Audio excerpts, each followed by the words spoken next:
Good morning, good afternoon, and good evening, everyone. Wherever you're at in the world, welcome to Last Drafts Baseball's live commentary of Major League Baseball. Tonight, we are going to be bringing you all the action between the Baltimore Orioles and the San Diego Padres, as this game is going to take place from San Diego in Game 2 of the series. We're going to give you the starting lineups, first of all, from the visitors from Baltimore, who won the opener last night 4-1 over the hometown Padres. Leading off tonight, and doing the catching again is number 35, Adley Rutschman. Hitting second and playing shortstop is number 2, Gunnar Henderson. Batting third and right field is number 25, Anthony Santander. And the cleanup spot and playing first base is number 32, Ryan O'Hearn. Batting fifth and doing the designated hitting is number 6, Ryan Mountcastle. Hitting sixth in center field is number 31, Cedric Mullins. Batting seventh in left field is number 21, Austin Hayes. Hitting eighth and at second base is number 12, Adam Frazier. And batting ninth and at third base, wearing number 29, is Ramon Arias. And they are going to be facing Michael Wacha, who takes to the hill with an 8-2 record on the season. He has worked 85 2/3 innings this year. He has 73 strikeouts, and he's got an earned run average of 284. So it'll be Wacha facing the Orioles tonight, as that is the lineup for the Birds. And now your starting lineup for the hometown San Diego Padres. Leading off and playing second base is number 7, Ha-Seong Kim. Batting second in center field is number 23, Fernando Tatis Jr. Hitting third and left field is number 22, Juan Soto. And the cleanup spot and playing third base is number 13, Manny Machado. Batting fifth at shortstop is number 2, Xander Bogaerts. Hitting sixth and playing first base tonight is number 9, Jake Cronenworth. Doing the catching and batting seventh is number 99, Gary Sanchez. Batting eighth and doing the designated hitting is number 24, Garrett Cooper. And batting ninth and making his San Diego Padre debut and his 2023 Major League debut is going to be Ben Gamel, the veteran outfielder formerly of the Seattle Mariners, the Pittsburgh Pirates, and other teams across Major League Baseball, but also the Milwaukee Brewers, if I'm not mistaken. And they are going to be facing Jack Flaherty, who takes to the hill with an 8-7 record this year. He's got 122 strikeouts and an ERA of 4.33. So those are your starting lineups as Michael Wacha is taking to the hill. We're going to get this one going here in about 30 seconds. He is getting his warm-ups done. We expect to have ourselves another quality ball game here tonight, as of course last night it was a 4-1 victory for the Orioles over the Padres. They scored 3 of their runs on a bases-clearing double off the bat of Gunnar Henderson. And they also had a Ryan O'Hearn home run that gave them a 4-0 lead. It was a late consolation home run in the 6th inning by Garrett Cooper that made the scoreline 4-1. It was a well-pitched ball game by both Grayson Rodriguez last night and Yu Darvish. At one stage, Yu Darvish had thrown 50 pitches and 41 for strikes. He was filling up the zone, absolutely electric. But what we're interested to see tonight is how Fernando Tatis Jr. is going to fare in center field. As we look at Ben Gamel in right field, he has shaved off the beard. That was one of the things that he had sported, one of the things he was sporting in the Mariners organization. So it is going to be Wacha here who is completing his warm-up tosses, and we're about ready to get underway. The officials or the umpires for tonight's ball game, as the Padres are just about done their stuff, we're just getting our confirmation. The veteran crew that was working last night's game is all rotated around. It's going to be Laz Diaz behind the plate tonight. Mike Eastabrook is at first. Andy Fletcher is at second. And in the rocking chair at third base, it's Eric Backus. Backus was behind the plate last night. Laz Diaz, of course, was part of the highlights last week when he was involved in that altercation, but the ejection of Aaron Boone when the Yankees and the White Sox were going head-to-head against one another. So here we go. Michael Wacha is ready to get this one underway. And the first pitch of the ball game is about to happen as Adley Rutschman steps in, batting from the left side against the right-handed throwing Wacha. Friend Josh Yaskovich is in the house, as is Road Scholar. They say play ball, and Wacha is about to do it as he rocks into the motion, delivers a first pitch fastball for a called strike, and at 6:42 local time, we are underway. So no balls and 1 strike to Rutschman. For Rutschman, he's batting .268 on the year. He's got 16 homers and 58 runs batted in. There's a breaking ball swung on. This ball is lifted into deep right field. Moving back to the edge of the warning track is Gamble, and he's going to put that one away. So one up and one away here in the first inning, and that's going to bring up the shortstop, Gunnar Henderson. Well, Henderson was, we mentioned earlier, big part of that offense last night. The bases clearing double was the difference maker as they had the 1-0 lead from Ryan O'Hearn. That was in the fifth inning when he emptied the bases to give the Orioles a 4-0 lead. He bats here. And the first pitch at 92 miles an hour misses inside for ball one. The count's 1-0 to Henderson. Henderson only batting .237 on the year, but he's got 19 homers to go with 55 runs batted in. He bats from the left side here against Waka as the pitch is on the way. It's a fastball that catches the knees for a called strike, and the count goes to 1-1. You look at this lineup here for the Orioles, absolutely loaded with prospects. The penny they've hit on is unbelievable, and there's more help on the way. There's a changeup swung on it, is lifted into deep right center field. Gamble giving chase. He's on the warning track, and he makes the catch as he runs into the San Diego Zoo sign on the wall, and he loses his glasses. What a nice play there by Gamble. Got to give your hat off to Henderson. He drove that ball a long way, just not deep enough. As it is traditional that they consider the venue at Petco to be a pitcher's park. Right in front of the San Diego Zoo sign, it is Gamble who makes the catch, and it was definitely not a zoo route on that one there. So 2 gone here in the first inning. Now that's going to bring up the right fielder, Anthony Santander. As we say, we welcome everybody to the stream. Titus is here. Ken is here. We've got CV here. Josh and Rhodes Scholar as the first pitch breaking ball misses outside to Santander for ball one, and the count's 1-0. Anthony Santander hitting .248 on the season, 21 homers and 64 runs driven in. He takes a breaking ball that just misses inside, and the count goes to 2-0. Looks like it's going to be one of those nights as Laz Diaz not winning the affection of the Padres battery yet. There's a changeup that's taken for a called strike, and the count goes to 2-1 on Santander. Padres again in their home whites with the pinstripes. The Orioles sporting the road grays once again. Here comes the offering from Waka. It's a breaking ball swung on and fouled away, and the count goes to 2-2.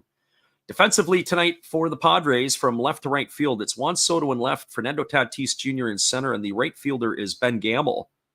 Round the horn from first to third, it's Jake Cronenworth at first, Ta-Seong Kim at second, Xander Bogaerts at short, and the third baseman's Manny Machado with the battery of Sanchez and Waka. There's a changeup taken for a called third strike. Oh, Santander stood there like the house by the side of the road. He watched that one go by for out number 3, and that's going to do it here in the first inning for the Birds. So no runs, no hits, no errors, and nobody left the board. We're through a half inning in San Diego. Your score is the Padres, or the Orioles, nothing. The Padres coming to bat. Stick around, everybody. We'll be right back in just a few with all the action after this. Appreciate y'all for jumping in here with us tonight.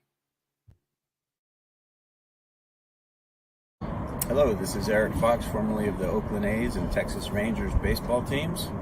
If you want to learn about Japanese baseball, see Coach Fred of Last Raps Baseball. If you want baseball instruction, see Coach Fred. If you want to learn about golf, do not go to Coach Fred. Fred, what kind of club is this? At Last Raps Baseball, we know baseball. This is Steve Rademacher, and I'd like to introduce you to my channel if you haven't seen it before. These are all the things I enjoy: sports, autographs, relics, non-sports Hall of Famers, pseudo-sports, Star Wars. That's my channel name and my name, and I would really appreciate it if you would come check me out and maybe even subscribe if you like it. Thank you for that for now, and back to your ball game. Appreciate you there, Steve, and the support you give to our channel. Be sure after the game to go check out Steve Rademacher once we're done. He's got Money Monday, Takeover Tuesday. He's got the Famer Friday and the Saturday morning cartoons, all for your viewing enjoyment. Well, that's going to bring up the top of the order for the Padres here in the bottom of the first inning. It's going to be Ha-Seong Kim, Fernando Tatis Jr., and Juan Soto to face the right-hander Jack Flaherty. Flaherty, of course, was a deadline acquisition from the St. Louis Cardinals. And he was electric in his debut for the Orioles. And he is taking to the hill here to face off against Ha-Seong Kim. Kim batting from the right side, hitting 283. And the first pitch is a fastball that misses inside for ball one. The count is 1-0. He's also got 15 homers, 42 runs batted in. He's definitely got a chance for the 2020 campaign, but I was saying earlier today, if he could pick it up, he's a outside chance for him to be a 30-30 man. There's a fastball swung on and fouled straight back behind home plate. The count goes even at 1-1. Jack Flaherty had some injury issues with the Cardinals at times. He was absolutely electric for them, but his injury issues were more along the lines of shoulder. As the right-hander kicks and delivers, there's a breaking ball that misses down and away, and the count goes to 2-1. Interesting that the Cardinals had given up on the big right-hander, but their general manager announced today that the Cardinals are going to go after 3 starting pitchers in the offseason. Here comes the pitch. It is a breaking ball at 82 that crosses the plate for a called strike. The count goes to 2-2 on Kim. So 2 balls and 2 strikes. Flaherty was a highly touted prospect when he first got to the big leagues. As the right-hander kicks and delivers, there's a breaking ball swung on. It is grounded past the diving third baseman. It's going to get into the corner in left field. This is going to be extra bases for Kim. As it kicks around, he rounds second base and slams on the brakes as the ball has been fired back into the infield by Austin Hayes. So Ha-Seong Kim with a leadoff double here for the first inning for the Padres. And that's going to bring up the center fielder, Fernando Tatis Jr. Steady diet of breaking balls is what Kim saw there, which makes me wonder if that's always the right decision. Certainly the Asian players can handle the breaking ball well. That's normally a part on the scouting report when the Asian players, whether it be the Japanese or the Koreans, come to the big leagues. Be cautious with them and the breaking ball, but he was able to make light of it and pull that ball right past the diving third baseman. First pitch delivered to Tatis is a breaking ball taken for a called strike. Count is quickly 0-1. Tatis hitting 261 on the year. He's got 19 homers to go with 62 runs driven in. This is game number 100 for him on the year. And the pitch on the way is a fastball taken for a called strike. The count now goes to 0-2 on Tatis Jr. So way ahead in the count here is Flaherty as he gets the sign from his catcher Rutschman. Wastes little time. He checks the runner over at second as he works to the set position. Here comes the offering. It is a breaking ball swung on. It is chopped over to short. Henderson fields it. He looks the runner back to second, and Tatis is going to go down as a ground out, 6-3. So not a quality at bat there for sure for the Padres center fielder. Unable to get the runner over to third. That's going to bring up the left fielder, Juan Soto. Well, for Soto, he's hitting 266 on the season. He's got 24 homers to go with 75 runs batted in. He opened the series last night by going 0-3 with a walk. As the right-hander Flaherty holds set, now he kicks and delivers. It's a fastball that misses off the outside corner and counts 1-0. I'd like to see what Flaherty tops out at. That last pitch was at 89 miles an hour. If I remember correctly, I think Flaherty a couple of years ago was a little more firm than that.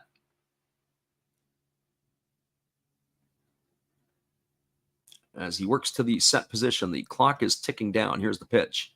And that is a breaking ball swung on. It is a lifted foul down the third base line, and the count goes even to 1-1. So 1 ball and 1 strike to Juan Soto. Just as a reminder, we are going to be not going to be on the airwaves tomorrow. We are going to be coming back for a Japanese game in the middle of the night on Thursday to Friday morning. So we'll be on the late night, and then it is going to be a hiatus as we are going to be in the land of the rising sun for 3 weeks. Although I did see that the tsunami hit landfall in Osaka, that area, yesterday, their time, or today, our time, as a fastball swung on and fouled away, and the count goes to 1-2 on Soto. One would have to hope that by the time I get there, that is going to be the cleanup process will be taking place, that the main core of all those events are gone by. It is that time of the year. You got to watch out for the hurricanes in that part of the world, or as they call them, tsunamis, or I think it's tsunamis. Here's the pitch. It is a breaking ball that is swung on and tapped foul. It's going to run the count to 1-2, or typhoons. I think it's a typhoon is the best way to put it. Tsunami is the water surge and the waves. I'm sure that probably all follows suit with it. Defensively tonight for the Orioles, they have from left to right field. Austin Hayes gets the start tonight. It was Aaron Hicks who was in last night's ball game with Cedric Mullins in center and the right fielder Anthony Santander. As Flaherty checks the runner Kim at second, he kicks and delivers. Fastball swung on. This ball is lifted into deep left field. Giving chase is Hayes. He's on the warning track, and he makes the catch up against the wall. And it is going to have to retreat Kim all the way back to second base. So just a long out there by Soto. He sent that one to the deepest part of the ballpark, but just not deep enough. That is going to be out number 2 as Hayes makes the catch up against the wall. That is going to bring up the third baseman, Manny Machado. Just to finish off the infield for the Orioles, around the horn from first to third, it's Ryan O'Hearn at first. Second baseman tonight is Adam Frazier as he gets the start over Jordan Westberg. Shortstop is Gunnar Henderson. Ramon Arias is at third with the battery of Flaherty and Rutschman. Here's the pitch. It's a breaking ball that misses down to Machado, and the count is 1-0. Machado batting .254 on the season with 21 homers and 68 runs batted in. Batting from the right side here against the right-handed throwing Flaherty. He's got the purple gloves and armband on tonight. Definitely stands out. Not sure how that matches up with the Padres stuff. There is a breaking ball that just misses down and away, and the count goes to 2-0. 2 balls and no strikes.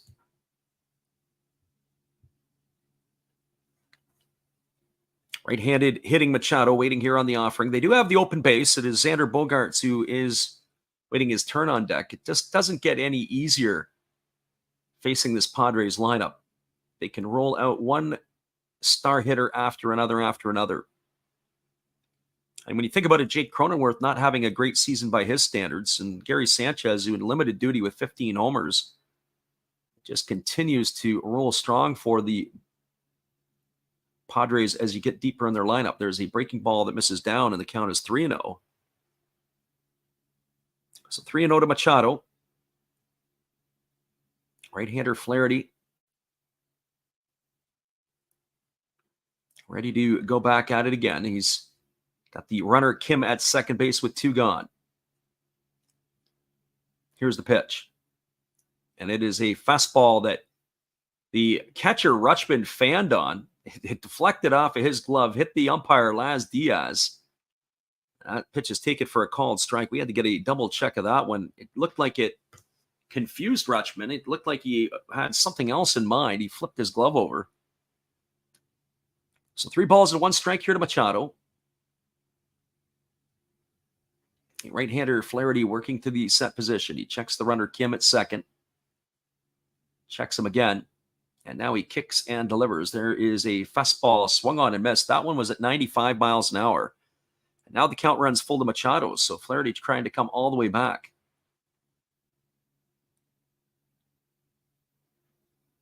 A big swing by the veteran third baseman of the Padres. So 3 balls and 2 strikes. He checks the runner Kim at second. Here's the pitch. Fastball that just misses outside at 97. That's going to be ball 4. Machado's got himself a walk. That's going to put runners at first and second. That's going to bring Xander Bogaerts to the plate. If the Padres don't get anything out of this inning, we can go back to the Fernando Tatis rollover. And you think about good piece of hitting. Kim had led off with the double. Tatis had grounded to short, unable to advance him along, and then Soto steps up and hits a ball to the deepest part of the park. If Tatis hits behind the runner, that advances him to third, and certainly that fly ball would have scored Kim. This is a run that potentially could be off the board for the Padres. So Bogaerts here batting .272 on the year with 12 homers and 40 RBIs. As the right-handed hitting, Bogaerts waits here on the offering from Flaherty. Here's the pitch. Fastball at 95 that misses down, and the count is 1-0. 1 ball and no strikes.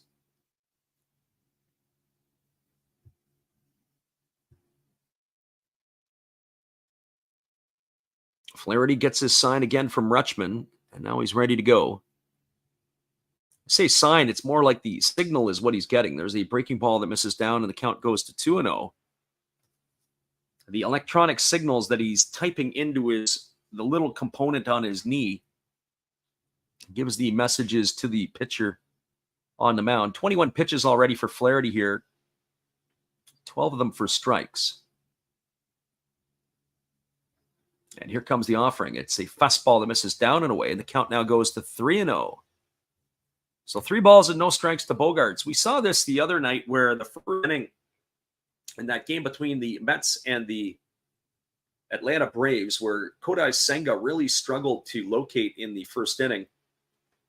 He ended up giving up 3 runs, and then after that, he settled down and was absolutely electric for the Mets. Sometimes this happens in the first inning. The pitchers get used to the release points. They got to figure out their stuff. There's a 94-mile-an-hour fastball at the knees, taken for a called strike, and the count is 3-1. Be curious to see how this is going to be with Flaherty. They often say that when Flaherty faces his opponents, he's better the second and third time through the order than he is the first time. Here's the pitch. It's a breaking ball that misses down and away. It's going to be ball 4. So back-to-back walks here has got the bases loaded. Ha-Seong Kim goes over to third. Manny Machado advances to second. The walk to Bogaerts, that's going to bring up the first baseman, Jake Cronenworth. And it's also going to bring the pitching coach for the Orioles out to the mound with Adley Rutschman to talk it over with his right-hander Flaherty.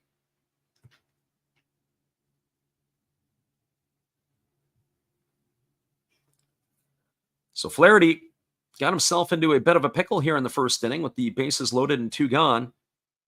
Cronenworth, who comes to the plate, he's hitting .230 on the year with 10 homers and 46 runs batted in. Yet another decent crowd for a Tuesday night in San Diego. Not the crowd that it looks like last night, unless it's late arriving. The upper decks got some empty seats. Certainly one of the hottest young ball clubs in all of baseball, the Baltimore Orioles, in San Diego for their action here. Here comes the first offering to Cronenworth, as Flaherty delivers a breaking ball that misses down for ball 1. The count's 1-0. Well, there's nowhere to put Cronenworth. You're going to have to give him something good to hit at some point here. As Flaherty leans in and he gets the sign from his catcher, Rutschman, yet again. He works to the set. He holds it at his chest. Here's the pitch. Fastball at 93 that catches the outside corner, and the count goes even to 1-1. So 1 ball and 1 strike. And Cronenworth isn't somebody you want to face with the bases loaded. He's nearly a 400 hitter in his career. A couple of homers, some doubles, triples, and 36 runs batted in only 28 at-bats. Here's the pitch. Fastball that misses up and away, and the count goes to 2-1 on Cronenworth. So 2 balls and 1 strike.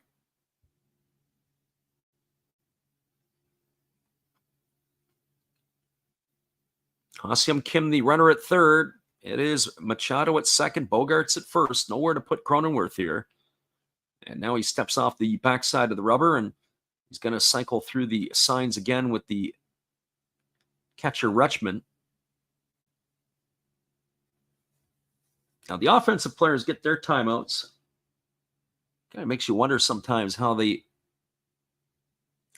defensive players can get theirs. Here's the pitch. There's a fastball that misses down. It's now 3-1 to Cronenworth.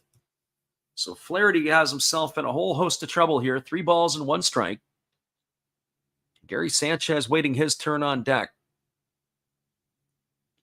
When I watched this tonight, I looked at Wacha versus Flaherty. Looked like a tantalizing matchup.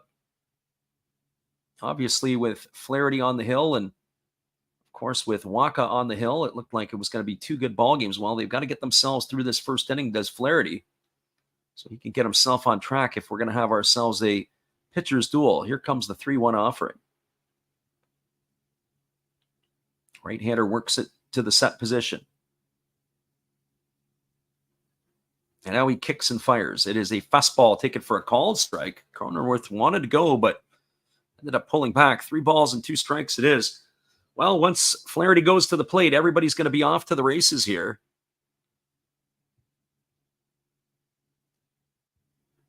3 balls and 2 strikes it is. Here comes the pitch from Flaherty. He kicks and delivers a fastball that misses outside. It's going to be ball 4. So back-to-back walks here in the first inning has cashed in the first run of the ball game for the Padres. And that is going to bring up the catcher, Gary Sanchez. You cannot defend the walk. That is one of the things that you can't do. certainly allowed the Padres to get their first run of the ball game. So 1-0 here for San Diego, and that is going to bring up the catcher Sanchez. He's batting .215 on the season with 15 homers and 37 runs batted in. And the first pitch to Sanchez is a breaking ball that misses outside for a ball. The count is quickly 1-0. Our friends CB and Titus in the house here. We appreciate Titus. 1 ball and no strikes to Sanchez. As the right-hander delivers, there is a breaking ball taken for a called strike, and the count now goes to 1-1. Our friend God is Great in the house is a native of Japan. I can't remember exactly where he is located, but wonder if he has been affected at all by the typhoon that has hit the island of Japan. Here comes the 1-1 pitch. As that is a fastball swung on. This ball is lifted into deep right field. This ball's trouble on the warning track, leaping, and this one is gone. A grand slam home run for Gary Sanchez. He has just deposited his 16th homer of the year into the seats. And the Padres are now out to a 5-0 lead here in the first inning. Back-to-back walks set the table for Sanchez, and he hammers his 16th homer of the year to the opposite field to give the Padres a 5-0 lead here in the first. And that is going to bring up the designated hitter, Garrett Cooper. Well, you'd have to think now that the Orioles are going to be in full damage control. I'll look to see if they've got anybody up in the bullpen yet. Flaherty rocks into the motion. He kicks and delivers. There's a fastball swung on, grounded softly to short. Fielded by Henderson. He throws to first, and that is going to do it here in the first inning for the Padres. Well, they got 5 runs in the inning. The big blow, the grand slam opposite field home run by Gary Sanchez. They only had 2 hits. There were no errors, and there was nobody left aboard. We are now through 1 complete. It is the Padres 5 and the Orioles no score. Stick around, everybody. We'll be back with the top of the second in just a few. Appreciate you guys for jumping in here with us tonight. Good evening, ladies and gentlemen. Namaste. Hey, I hope you guys have been enjoying the game. My name is Hollis. I've got a YouTube channel called Another Hollis Build. I love baseball cards. I open up brand new product for you guys. I open up old stuff. I do breaks. I do auctions. All kinds of stuff concerning baseball. I'm Friars faithful, Padres to the end. I also love Garbage Pail Kids and my animals. I have a ton of animals. It's like a mini petting zoo here around my house. I also love my city. San Diego, baby. I'll take you all around the city and show you what's up. If you guys dig stuff like that, cruise on over and check it out. It's Another Hollis Build. If you dig it, subscribe. I'd really appreciate to have more follow me along on the journey. Hey, either way, you guys have a wonderful day or a beautiful, beautiful evening. No matter which one it is, make sure that you make it great, my friends. Big up Last Raps Baseball. Yeah, Freddie, let's go. One love and peace. Yeah, man.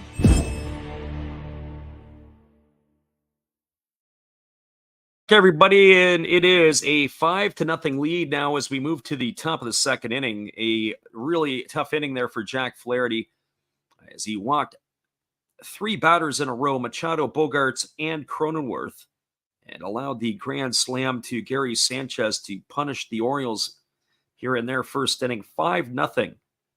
The lead now for Baltimore. Sanchez is the man of the hour. He has played very well since coming to San Diego. At least in the offensive side of things. He is 16th homer of the year for Sanchez and 41 RBIs. As we said, in what seems like a limited action for him. So here we go. Here comes the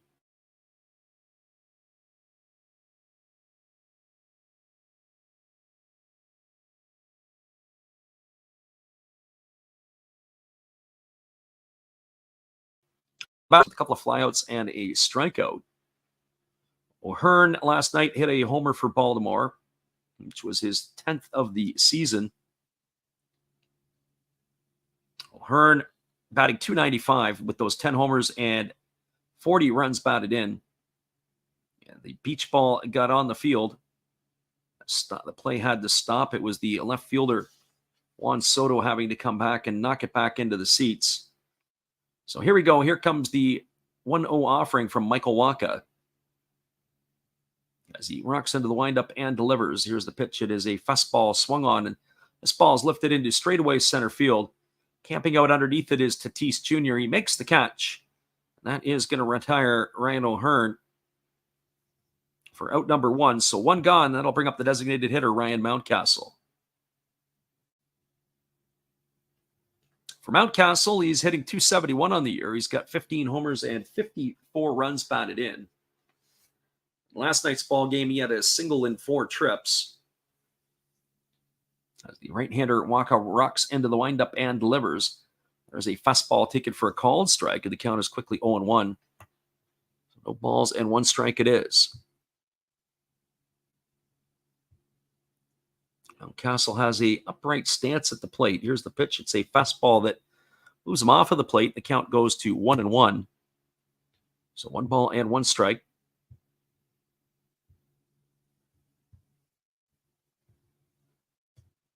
Right-hander kicks and delivers. There's a breaking ball swung on. It's tap foul over on the third base side. Count goes to 1-2 on Mountcastle. Waka is making his return. He was recalled from a rehab assignment. It was Ray Kerr who got sent to the minors by the Padres today in a corresponding move. Here's the pitch. It's a breaking ball swung on, grounded over to short, fielded by Bogarts. He throws to first, and that's going to retire Mountcastle on a ground out 6-3. He is gone for out number 2, and that's going to leave it up to the center fielder, Cedric Mullins. Other moves that were made, Ben Gamble, who is making his Padres debut today, he was actually brought up yesterday. Ji-Man Choi found himself on the 10-day disabled list or injured list with a left rib strain. Here's the pitch. It is a fastball taken for a called strike. The count is 0-1 to Mullins. Another corresponding move, Drew Carlton, pitcher, was transferred to the 60-day DL with right elbow inflammation. So here comes the 0-1 pitch. It's a fastball that misses upstairs, and the count goes to 1-1 on Mullins. Mullins hitting .253 with the 10 homers and 49 runs batted in. As Waka rocks into the windup, and he delivers. It's a breaking ball that's up and inside, but the home plate umpire, Laz Diaz, says that Mullins went around on it. It's going to run the count to 1-2. So 1 ball and 2 strikes. Friend CV says grand salami, and that's exactly what it was. And here comes the offering from the right-hander Waka. It's a fastball that's down. A nice block there by the catcher Sanchez. Runs the count to 2-2. So 2 balls and 2 strikes.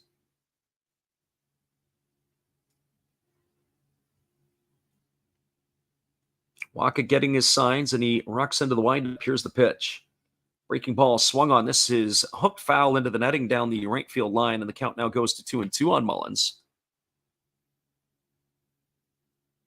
Unlike yesterday, there's a full slate of games around the major leagues, and we'll get you caught up on all of that a little bit later. There was a grand slam in the Tigers-Minnesota game earlier. It was Matt Wallner who walloped one, so not the only grand slam tonight hit by Tatis. There's a breaking ball swung on. It is lofted into shallow right field, and Mullins is aboard with a 2-out single. That's going to bring up the left fielder, Austin Hayes. One other game that's going to start later tonight, it'll be the Brewers and the Dodgers. That game gets going any moment now. That game is in LA. There have been a few finals. There's only 6 games going on within the respect of the American and National League. Most of the games that are being played today are interleague games. In fact, 9 interleague games on the slate. Here's the pitch.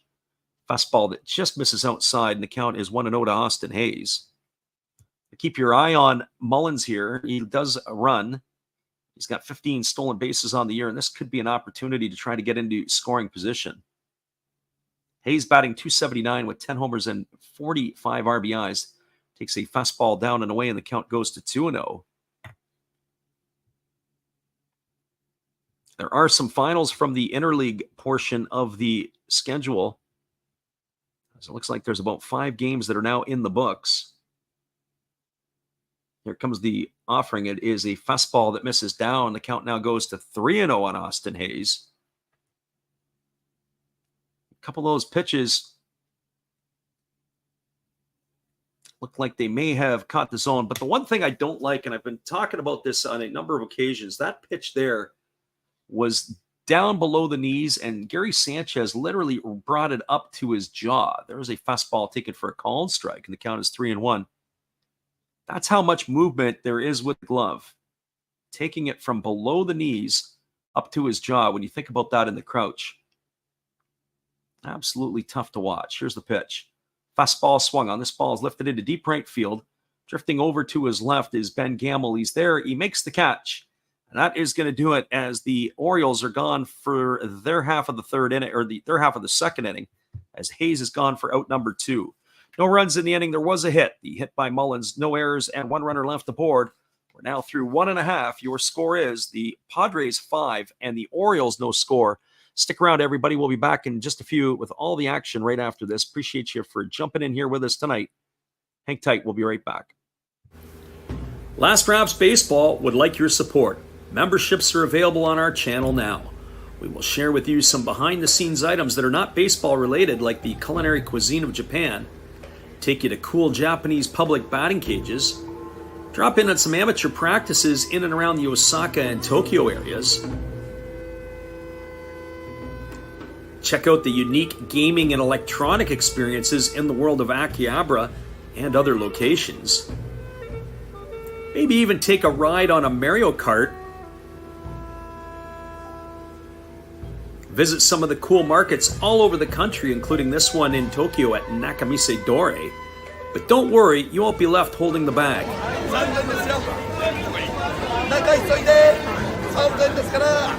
Members can enjoy becoming a part of the channel. We'll have something for everyone's viewing pleasure. Become a member of Last Raps Baseball's channel today. Monthly memberships start as low as $1.99 per month. Welcome back, everybody. It is going to be Matt Hollis who is giving us his artistry. Check out another Hollis build after the game. We'll be right back. I've wanted to try this for a while. I want to try to make a wave.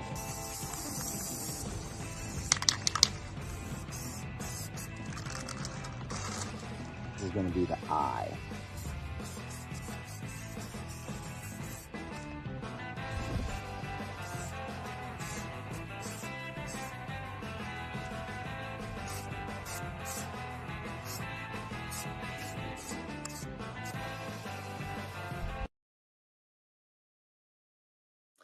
Welcome back, everybody. That's Matt Hollis. He's going to take us through the creation of his spray paint art throughout the game. Here comes the first offering to the left-handed hitting Ben Gamble, and he takes a breaking ball over for a called strike. Count is 0-1 from Jack Flaherty. 34 pitches in the first inning for Flaherty as he faces the 9-hole hitter here in Gamble, who's getting his first at-bat of the 2023 season. There's a breaking ball swung on his line foul down the left field line. The count goes to 0-2. Pretty similar lineup tonight for the Padres. They roll out 7 of the 9 starters. The only 2 starters not to have seen action in last night's game were Gary Sanchez behind the plate and Gamble, the right fielder. As there's a breaking ball that misses outside, the count goes to 1-2. So 1 ball and 2 strikes. It was Grisham who was in center field last night, the outfielder. Campusano who was behind the plate. Here comes the 1-2 pitch. Breaking ball swung on. This ball is lifted into left field. Drifting over to his right and making the catch is the left fielder, Austin Hayes. Gamble is gone for the first out of the inning. So 1 up and 1 away, and it'll bring up the top of the order in Ha-Seong Kim.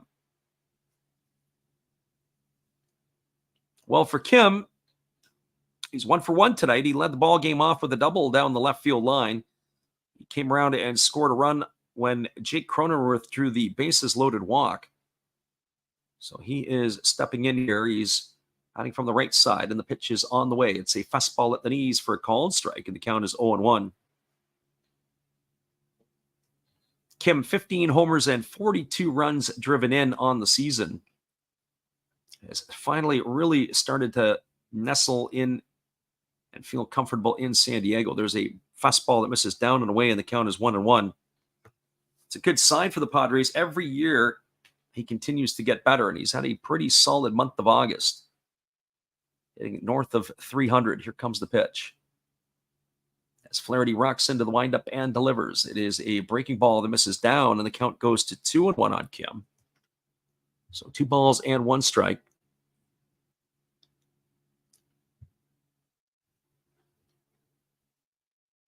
Flaherty again getting the sign from his catcher, Rutschman. He rocks into the windup. There's the pitch. It's a fastball swung on. This ball is lifted into deep left field. Back on the warning track is Hayes. He's got room, and he makes the catch. Another ball sent the long way. They certainly figured out Jack Flaherty, putting some good swings on good pitches, but Kim is going to be gone for the second out of the inning. 2 gone here, and that's going to bring up Fernando Tatis Jr. Well, for Tatis Jr., he is 0 for 1 tonight. He grounded the short his first time up. Batting from the right side against the right-handed throwing Flaherty, who delivers a first pitch fastball at 94 that Tatis swings and misses on, and the count is quickly 0-1. So no balls and 1 strike. Tatis grounded the short, as we said, his first time up. And it was one of those ones that we were talking about not having good at-bats. That would have been in that category. There's a breaking ball that's down, but the first base umpire says that he's gone around. That's going to run the count to 0-2. We get a look at the replay on that one, and I have to agree, like he did offer. Here's the 0-2 pitch as Flaherty kicks and delivers. It is a breaking ball that misses down, and the count goes to 1-2. Same idea. See if you can go back to the well again. Flaherty really needs an easy inning here. You can see his body language isn't exactly the best. He rocks into the windup and delivers. It is a breaking ball swung on. This ball is hammered down the left field line. It's going to take a deflection off that corner wall. Picking it up is Hayes. He throws into second. Digging for 2 is Tatis Jr., and he's going to make it safely. That is going to be a double. It's going to be one of those caroms because of that strange wall down the left field line. That ball looked like it was destined for the corner, but the way it juts out, it kicks out. And then the next thing you know, the ball ends up moving in towards left field more so than it was per se down the line. And that allowed Tatis to get into second base. He was hustling out of the box. Sometimes I criticize Tatis on some of the things that he does, but you have to give him his props there. He was running hard right from the get-go. There was a first pitch changeup that misses down and away to Juan Soto, and the count's 1-0. Soto 0 for 1 tonight. He flew up to left field his first time up.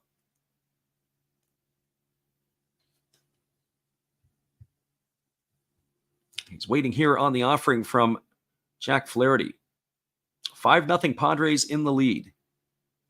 Flaherty checks the runner, and now he delivers. It's a breaking ball that misses way outside. The count's now 2-0.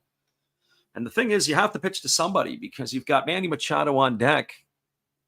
You do have the open base at first base, but it's hard to pitch around these Padres. You've got Soto, Machado, Bogaerts, Tatis right in the middle of that order, as well as Kim at the top if you include them.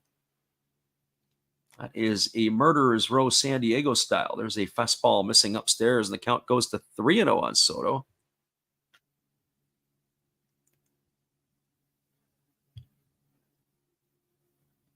Our friend CB asked the question, when did Jack Flaherty switch teams? He was a trade deadline acquisition as the Orioles were able to get him in a deal. I have to check his contract situation. As far as I know, I think Flaherty is in his walk year, so he is a pure rental. Here's the pitch. Breaking ball that catches the inside corner for called strike, and the count now is 3-1. I've seen Flaherty pitch in the past with the Cardinals, and there's been sometimes he's been absolutely dominant. As I said, even last year, if I recall correctly, he started the season off about 6-0 or 7-0, like he was really going to be the dominant pitcher they'd all hoped for. There's a fastball swung on it, is grounded foul into the San Diego bench. Nice play there by one of the members of the staff. That's going to run the count to 3 balls and 2 strikes on Soto.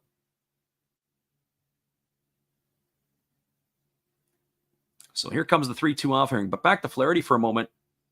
It was some shoulder issues that he had last year that derailed his season. There's a breaking ball that swung on and fouled away. It's over on the third base side of home plate. The count is 3-2 to Soto.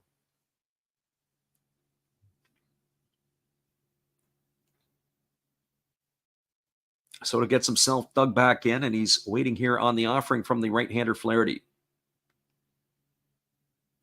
as he works to the set position. Checks the runner, Tatis at second, and now he kicks and delivers. There is a breaking ball swung on and fouled away, and the count remains at 3-2 to Soto. It makes you wonder how long that Flaherty's going to be around in this one. Though they do have a fresh bullpen. They only used a couple of pitchers last night, did the Orioles. They used Webb and Bautista out of the pen, so everybody else should be good to go, including those two. I'm sure they would like to get a few innings out of Flaherty so it doesn't tax the pen.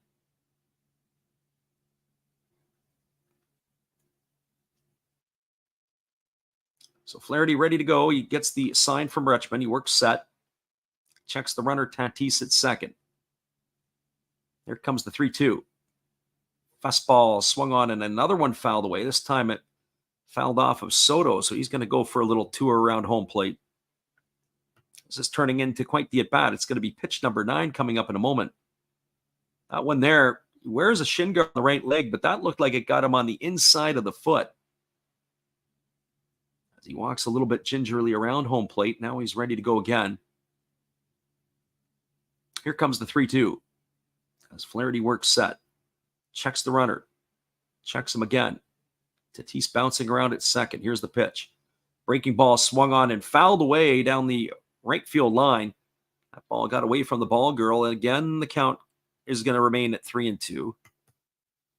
Pitch number 10 coming up in this at bat. Juan Soto, very, very dangerous hitter. As we have said before, doesn't get any easier in this Padres lineup. Which makes the start by Grayson Rodriguez last night all the more impressive. 7 strong innings, but he was sitting up around 99 and 100 miles an hour late in that ball game. There's a breaking ball that misses down and away. It's going to be ball 4. And Soto has got himself a walk, and that's going to put runners at first and second.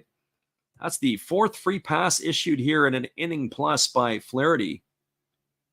And all of this is coming with 2 outs. It's going to bring Manny Machado to the plate. Machado walked and scored a run his first time up.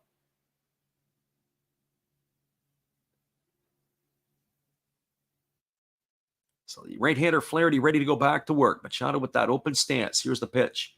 Breaking ball, take it for a called strike, and the count is quickly 0-1.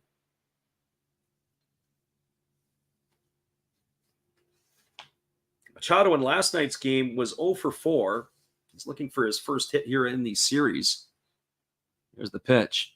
That's a breaking ball that misses down and away, and the count goes even at 1-1. You're not going to keep Machado's bat silent for a while. When he gets going, he can carry the ball club for quite a while.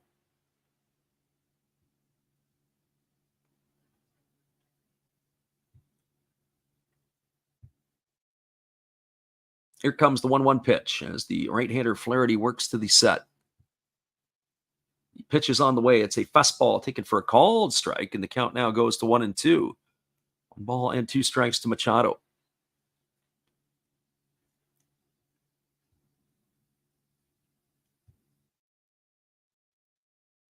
Padres, arguably one of the more disappointing teams in baseball this year, maybe with the Mets. The money that was spent and the prospects around these teams. There was a fastball swung on and fouled away, and the count remains at 1-2 to Machado.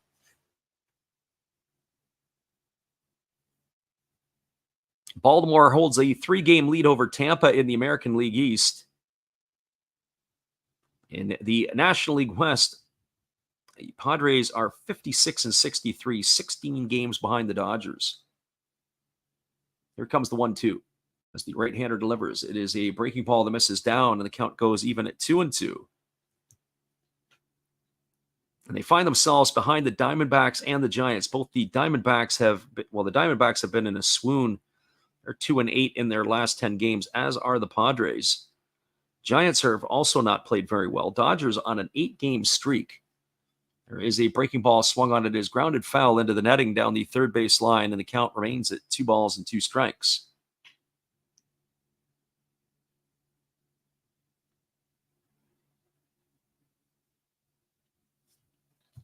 So 2 balls and 2 strikes to Manny Machado. Bogarts waits on deck. The runner at second, Tatis. The runner at first is Soto. The score is 5-0 here for the Padres in the bottom of the second. They are hunting for more. Here's the pitch. It's a breaking ball swung on and tapped foul over on the third base side. Count remains at 2-2.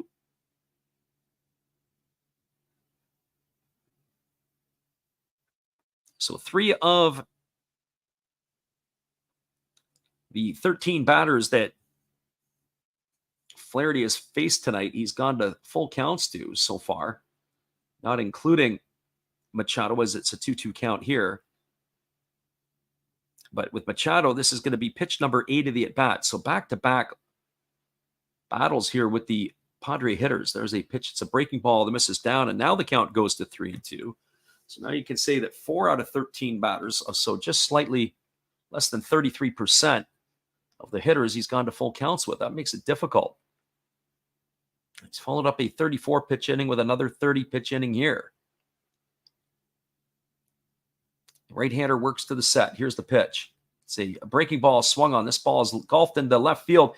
Digging hard is Hayes. The ball spins and gets away on him. 1 run is in. And rounding third and scoring is going to be Juan Soto as he scores all the way from first.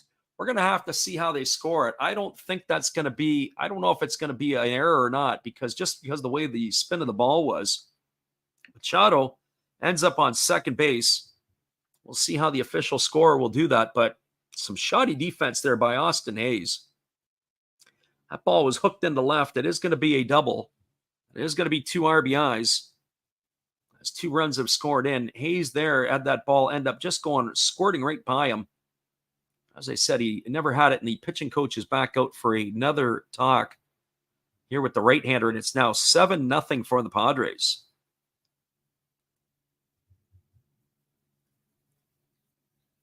Machado, the runner at second. Xander Bogaerts now stepping up, and there is a left-hander. It's Nick Vespi getting hot in the bullpen. We'll have to see how much life Flaherty's got left in him here. As Laz Diaz comes out and breaks up the conference on the mound. 7-0 Padres. All of the damage here coming with 2 out. And kind of similar in the last half inning, is all the damage came with 2 out. Flaherty unable to put the hammer on the nail to drive it home on the Padres.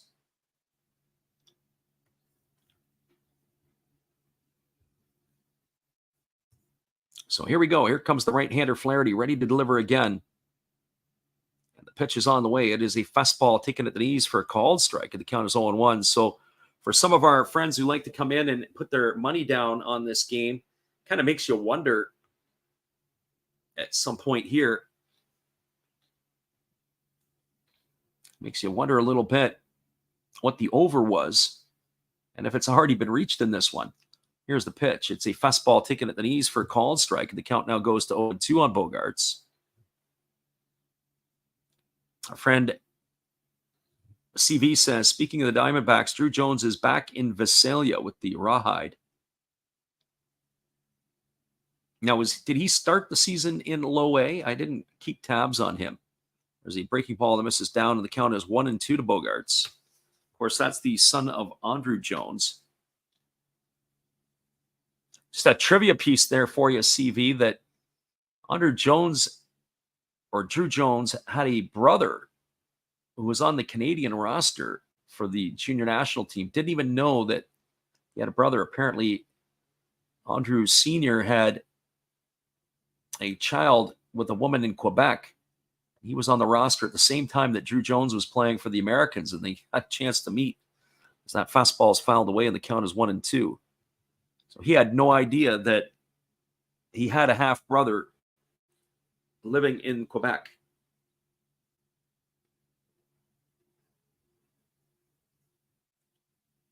So 1 ball and 2 strikes. At least that's what we'd heard. First time he'd met him was when they were playing against each other. Didn't even know that he had a half-brother or that there was a relation. So 1 ball and 2 strikes as the right-hander Flaherty works to the set. Machado, the runner at second with 2 gone. Here's the pitch. Fastball swung on, and it's lifted foul. And it is going to drift into the seats as the first baseman O'Hearn Watches it sail away. The count remains at 1-2 to Bogaerts.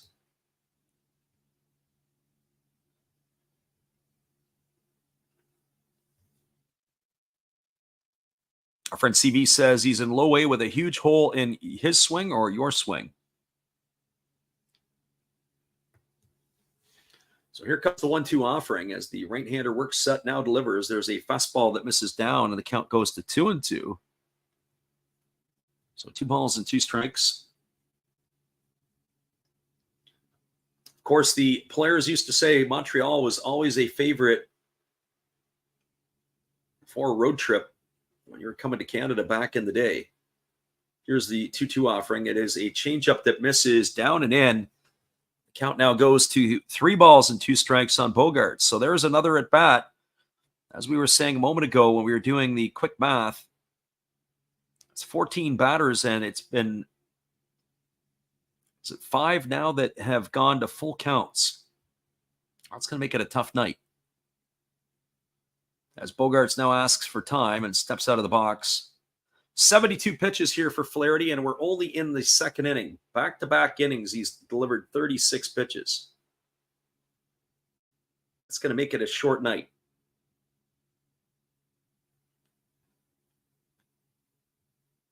So here comes the offering, and the pitch is on the way. It is a breaking ball, swung on and missed, and that is going to do it here. But the Padres add to their lead. They got 2 runs on the 2-run double by Manny Machado. 2 runs in the inning on 2 hits. There were no errors, and there was 1 runner left aboard. We're now through 2 complete. It is the Padres 7, the Orioles no score. Stick around, everybody. We'll be back in just a few minutes. We appreciate you guys for listening in here with us. We're going to take ourselves just a little timeout, extended timeout, as we've got to go get ourselves a refreshment upgrade. We'll be right back after this. Hello, guys. Thank you for joining Freddie here on his baseball game. And I'm Steve Rademacher, and my channel is really all about everybody, including all my international friends. We have such stuff as non-sport packs from Canada, the OP Cheese. We have the Greek Freak. We have money from around the world. We have lira. We have yen. We have francs. We have pounds. We have Deutschmarks. We have all kinds of cool stuff like that. We even have some cooler things like Japanese women wrestlers and OP-Chi baseball cards where I cannot read the back. We even have unopened material like the royal family, I know it's backwards, from London, England. Thank you for watching. Back to Freddie.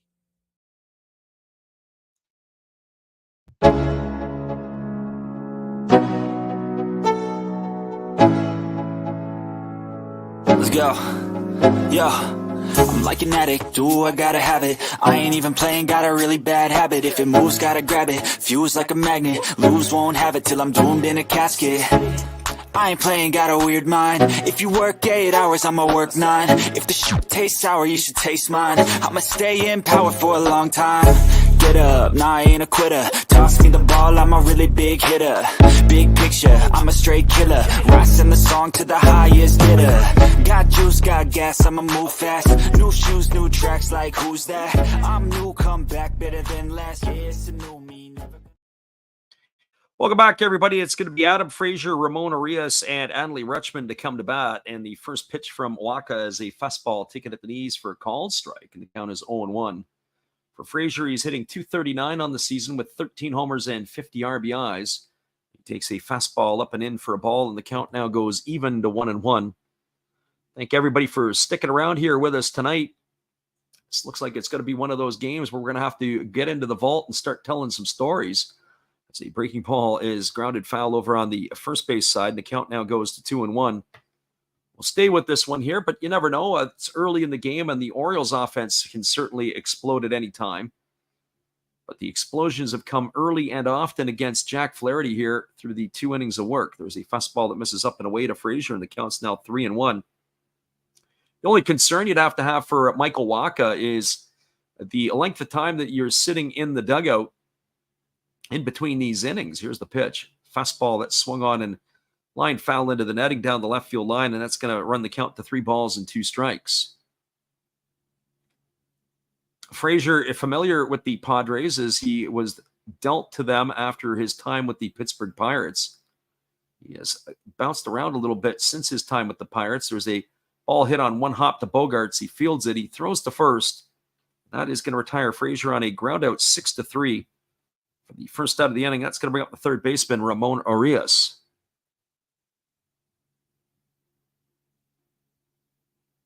Well, for Arias, he's batting .253 on the year. He's got 4 homers and 35 RBIs.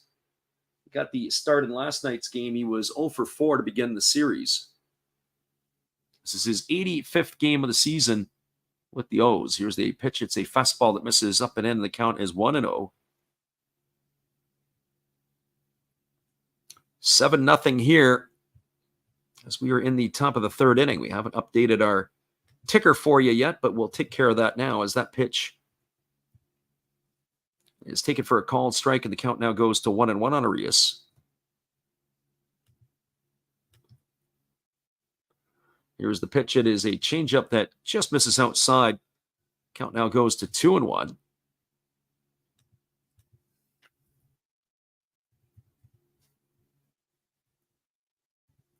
As the right-hander delivers, there's a fastball swung on. It's grounded over to short.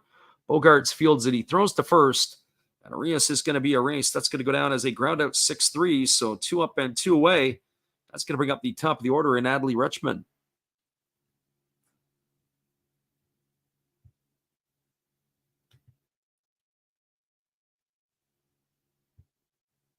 Well, Rutschman steps up to the plate. He's 0 for 1 tonight. He flew out to right field his first time up. It has been a busy night for Ben Gamble as he's taken care of 3 of the 8 outs so far. As the first pitch is a breaking ball that misses down, and the count is 1-0. So 1 ball and no strikes to Rutschman.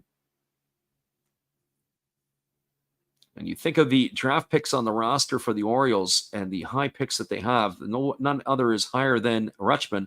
There's a ground ball up the middle. It is fielded by Bogaerts. Again, throws to first, and that's going to retire Rutschman. So busy inning here for Bogaerts as he is involved with all the putouts. Everything ground balls to short. No runs, no hits, no errors, nobody left the board. We are now moving to the bottom of the third inning. Your score is the Padres 7 and the Orioles no score. Stick around, everybody. We'll be back in just a few. We are going to give you our friend Matt Hollis and his second version of the wave.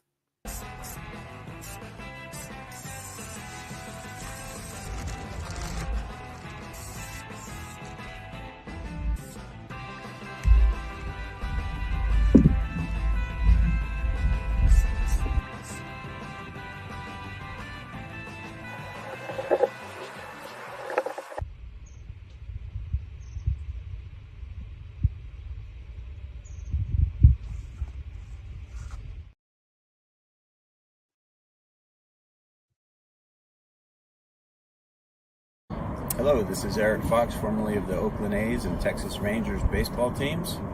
If you want to learn about Japanese baseball, see Coach Fred of Last Raps Baseball. If you want baseball instruction, see Coach Fred. If you want to learn about golf, do not go to Coach Fred. Fred, what kind of club is this? At Last Raps Baseball, we know baseball. Welcome back, everybody. We are moving ourselves to the bottom half of the third inning, and it is a 7-0 scoreline.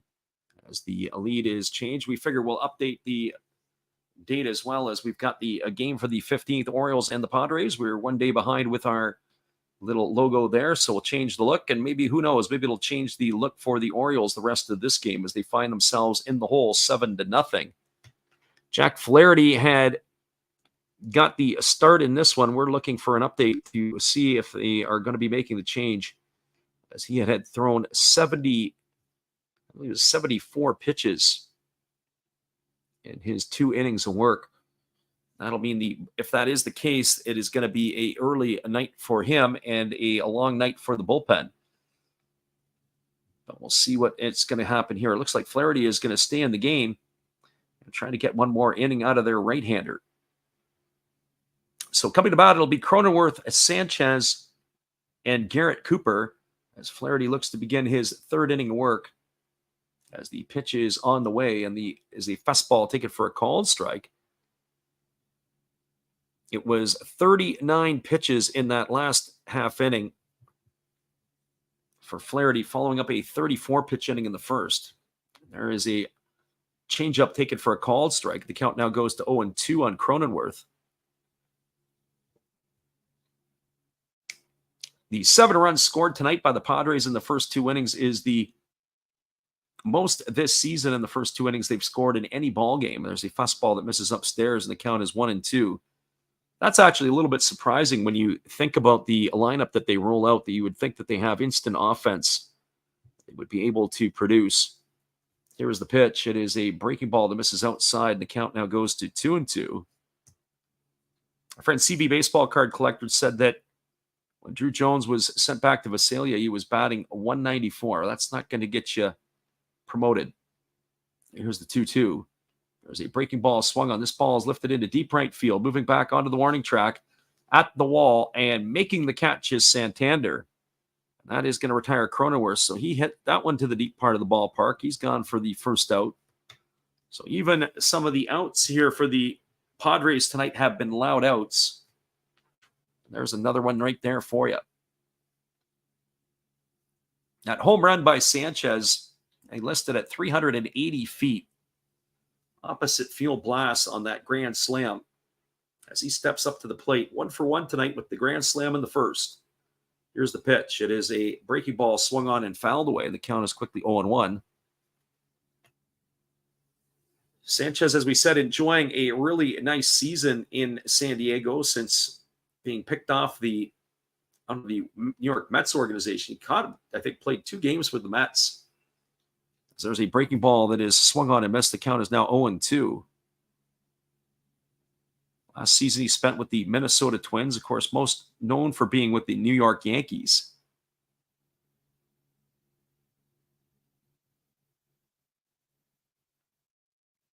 Here comes the 1-1 pitch to Sanchez as Flaherty delivers. There's a breaking ball swung on and missed. Check that 0-2 pitch. They had it listed at 1-1, 0-2, and that is going to retire Sanchez for the called third strike. He's gone for out number 2, and that's going to leave it all up to the designated hitter, Garrett Cooper. Sometimes I got to trust my own stats. I had it 0-2. It was 1-1 on the stadium scoreboard. As Laz Diaz having some conversations with the Padres bench. Delays this up a little bit here. Here's Garrett Cooper to the plate. He's 0 for 1 in this one. As Flaherty rocks into the windup and delivers. He pitches a breaking ball taken for a called strike, and the count is 0-1. This has been the problem in the first 2 innings. All the action has come with 2 outs. Flaherty allowed those 2 runs in the last half once he retired the first 2 batters. Here comes the 0-1 offering to Cooper. Fastball swung on and grounded over to third. And what do we have here is that looks like it is fouled off of Cooper's foot. So he is going to walk back. He's going to get another opportunity here. So that's been ruled a foul ball. Cooper homered in last night's ball game. Of course, he was a deadline acquisition from the Marlins. He was 1 for 3 in yesterday's affair. He grounded into a double play and flew out to left. Here's the pitch. It's a breaking ball. Swung on and missed. Cooper is gone on strikes for the 3rd out of the inning. Well, finally, Jack Flaherty gets himself a 1-2-3 inning. No runs, no hits, no errors. Nobody left the board. We are now moving to the top of the 4th inning. Your score is the Padres 7 and the Orioles no score. Hang tight, everybody. We'll be back in just a few. We appreciate you all for listening in. We'll be right back after this from another one of Matt Hollis's artistry. All right, so I'm going to finish this little beach scene.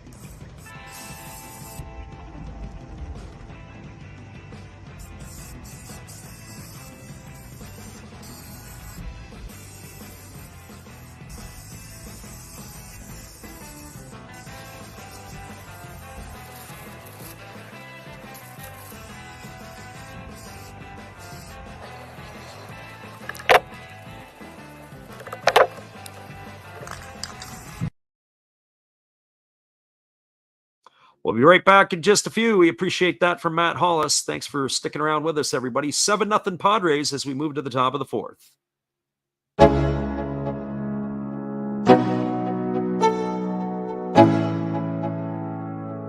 Let's go. Yo, I'm like an addict, ooh, I gotta have it. I ain't even playing, got a really bad habit. If it moves, gotta grab it. Fuse like a magnet, lose, won't have it till I'm doomed in a casket. I ain't playing, got a weird mind. If you work 8 hours, I'ma work 9. If the shit tastes sour, you should taste mine. I'ma stay in power for a long time. Get up, nah, I ain't a quitter. Toss me the ball, I'm a really big hitter. Big picture, I'm a straight killer. Rising the song to the highest bidder. Got juice, got gas, I'ma move fast. New shoes, new tracks, like who's that? I'm new, come back, better than last. Yeah, it's a new me, never. Welcome back, everybody. We're moving to the top of the fourth inning, and coming to bat for the Orioles will be Gunnar Henderson, Anthony Santander, and Ryan O'Hearn, 2, 3, and 4 hitters here. As we said, it's a full slate of games across a Major League Baseball today, and we'll give you all the updates as we move along here. We do have some final scores that are coming across our board. We'll update you those as well. National League Final. The Pirates took care of the Mets today 7-4 as the fastball is taken for a called strike by Henderson. Henderson 0 for 1 tonight in this one. He flew out to right field his first time up. Waiting here on the offering from Waka, who kicks and delivers. There's a breaking ball waved at and missed, and the count now goes to 0-2. It was a 6-run uprising by the Pirates in the top of the 7th that projected them to the victory as they won 7-4 in New York. Waka delivers. There's a changeup that just swung on and missed. Henderson is in the books for out number 1. That is the second strikeout of the night recorded by Waka. So 1 up and 1 away, and that's going to bring up Anthony Santander. There were home runs in that ball game. The Mets actually hit 3 in that game. Nimmo, Stewart, and Arias hit 2, his second. And it was Peguero hitting his. Levar Peguero getting the action now for the Pirates. He was a top-rated prospect. There's a changeup that misses upstairs to Santander for ball 1. Anthony Santander 0 for 1 tonight. He struck out looking back in the first inning. Waiting on the offering here from the right-hander Waka, who rocks in the windup and kicks and fires. There's a fastball swung on it. Is grounded up the middle for a base hit past the glove of Ha-Seong Kim into center field. So a 1-out single here for Santander, and that's going to bring up the first baseman, Ryan O'Hearn. As we skip around in the American League, one final, the Tigers lost to the Twins in Minnesota. They blew a 2-0 lead. They ended up giving a grand slam up in the 6th inning to Matt Wallner. Tigers got 2 of their 3 runs on homers. It was Miguel Cabrera hitting only his second of the year back in the 2nd inning there in that game. And then Spencer Torkelson hit number 19 in the 9th. Here's the pitch. It's a breaking ball that misses just outside to O'Hearn, and it counts 1-0. O'Hearn tonight is 0 for 1. He flew out to center field his first time up. As we mentioned, all the other games are interleague games.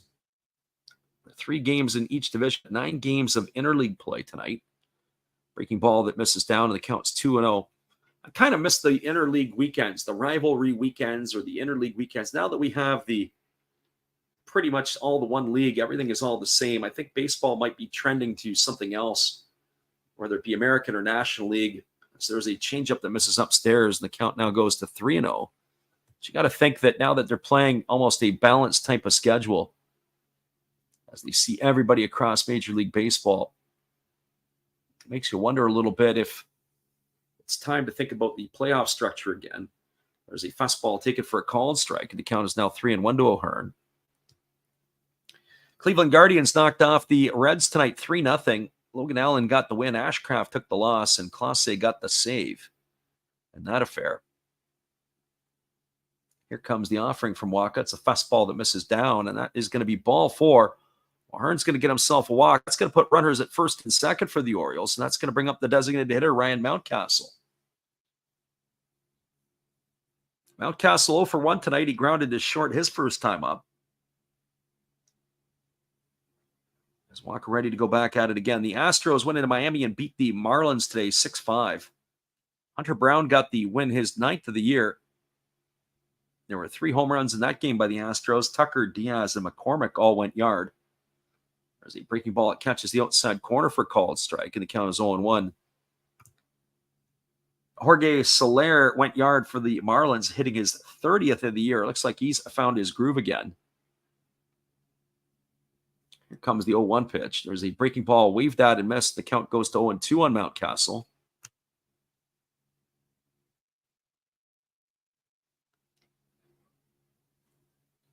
Schreiber got the win for the Red Sox tonight. Josiah Gray took the loss, and Jansen got his 28th save as the Red Sox beat Washington 5-4. There's a fastball that misses down, and the count goes to 1-2 on Mountcastle. Blue Jays came from behind to beat the Phillies tonight. It was a run in the 8th inning by the Blue Jays. Jordan Hicks got the win in relief. Sir Anthony Dominguez took the loss for the Phillies, and Jordan Romano, who just came off the injured list, picked up his 29th save for Toronto. As there's a breaking ball that misses down, it squirts away from Sanchez. The count is now 2-2. So 2 balls and 2 strikes. Atlanta behind Bryce Elder knocked off the Yankees 5-0. Elder got his 9th win of the year. Luis Severino drops to 2-8. Ronald Acuna Jr. is 27th, and Marcelo Zuna is 24th homers of the year.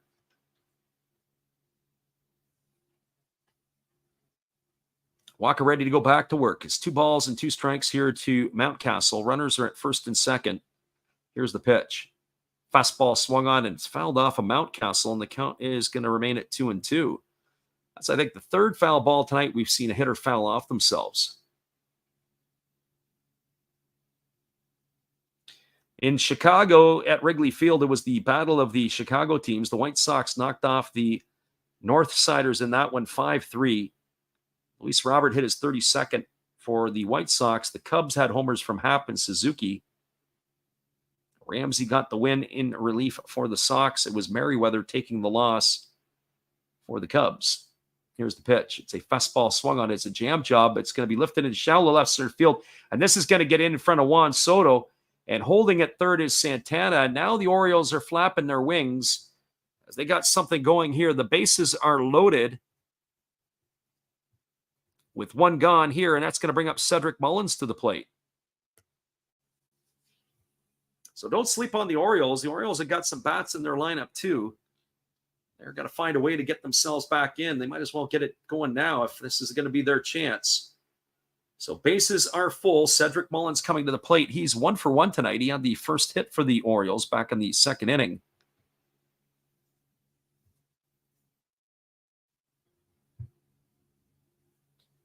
And now we've got a visit from the pitching coach right now for the Padres as the full conference on the mound.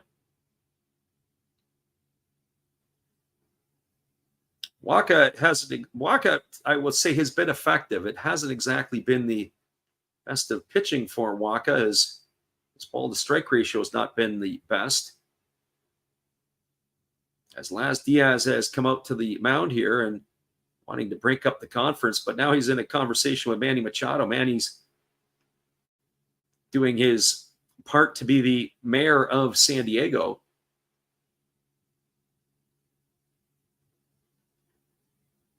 Laz Diaz gets in behind home plate as Mullins is ready to go. Mullins on the season entered the game hitting .253, but he's got 10 homers and 49 RBIs. He's a very dangerous hitter. The first pitch is a breaking ball swung on and tapped foul, and the count is quickly 0-1. Mullins, probably not this year, but he's had chances. You know, at times you'd think that this is a fella that's going to be a regular 2020 player, 20 stolen bases, 20 home runs. It's a little bit light in the home run department in 2023. There's a breaking ball that misses inside, and the count now goes even at 1-1.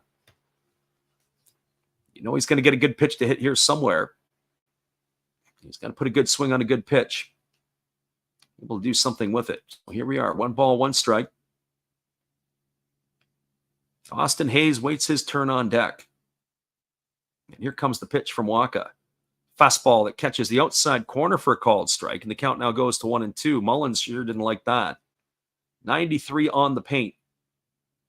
And now he's asked for a timeout. We'll get the look at the replay on that one. And Have to say, there's been some pitches tonight that Laz Diaz has missed, but that one looked like in the K zone it was pretty good, and it was well received by Sanchez. CV said Waka and Jack Flaherty were teammates with the Cardinals. Yes, they were, as Waka was a longtime Cardinal. There's a fastball that misses down. Nice job there by Mullins to stay off that pitch. It was a 92-mile-an-hour sinker that just fell off the table. So 2 balls and 2 strikes as the right-hander works to the belt. He takes his breath and now delivers. There's a breaking ball that is swung on and missed, and Mullins goes in the books. He's gone for the second out of the inning. So 2 away, and that is going to bring up the left fielder, Austin Hayes. And Hayes looking for a little bit of redemption because back in the second inning, that ball that was hit by Manny Machado ended up turning a single into a double as the ball had some English on it. He let it get through him. And it brought Tatis and Soto all the way around to score. There's a first pitch breaking ball that misses upstairs for ball 1. Count 1-0.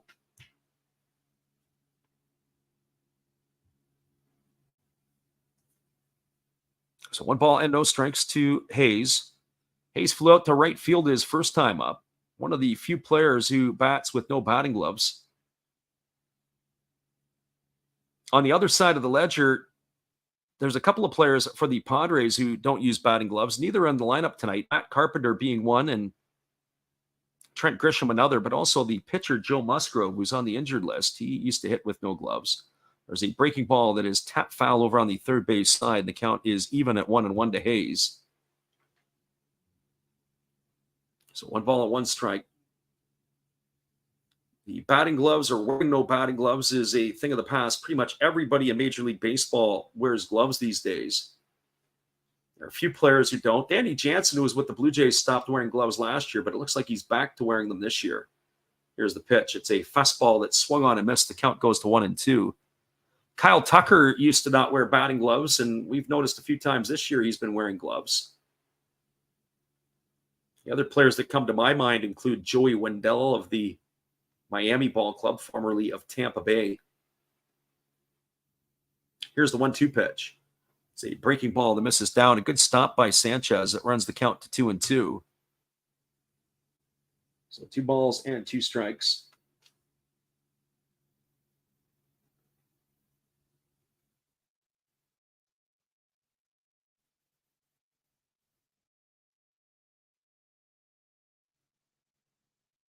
Here comes the 2-2 pitch. As the right-hander kicks and delivers, there's a fastball taken for a called third strike. Oh, Austin Hayes, what are you looking at? He goes down on strikes as that pitch there. Bases loaded. Chance to drive some runs in, and you got to tip your hat to Waka. He's able to wiggle out of the jam. He ends up striking out the side, even though there was a couple hits and a walk. No runs in the inning, 2 hits.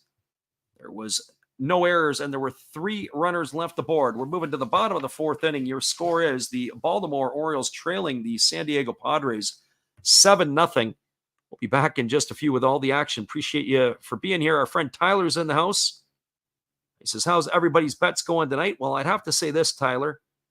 If you took the over on this game, you're probably in a good chance to win. We'll be right back in just a few. Well, you've got to have an ace in the hole. A little secret that nobody knows. Life is a gamble, a game we all play. But you've got to save something for a rainy day. You've got to learn to play your cards right if you expect to win in life. Don't put it all on the line for just one roll. You've got to have an ace in the hole. Yeah.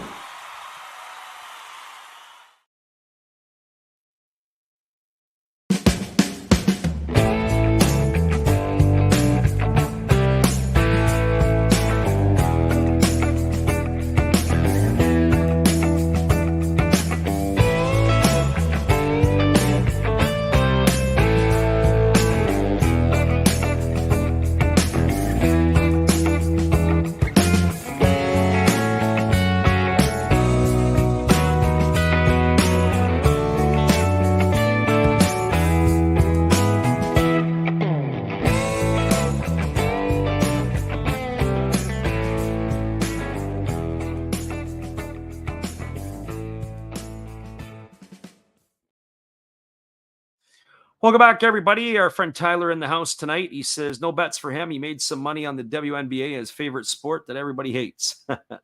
Well, I don't know if everybody hates it, but as I said the other night, we'll try to keep this on the baseball frequency as best as we possibly can.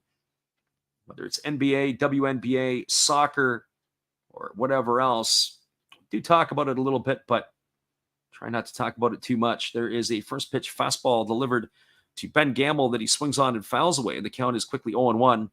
We do have a new pitcher in the ball game. It is Nick Vespi in. His 8th appearance of the year. He's got a 1-0 record with a 2.53 ERA. So he is in relief for Jack Flaherty. So Jack Flaherty's day is done after serving up 7 runs, including that grand slam to Gary Sanchez.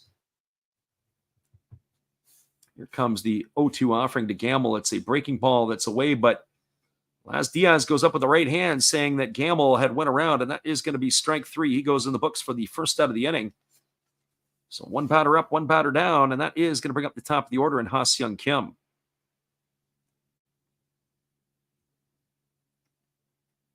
Gamble, I don't think linked that one for sure. As you can see, he maybe not in agreement with Laz. There's the first pitch breaking ball that's taken for a called strike, and the count is 0-1 to Kim.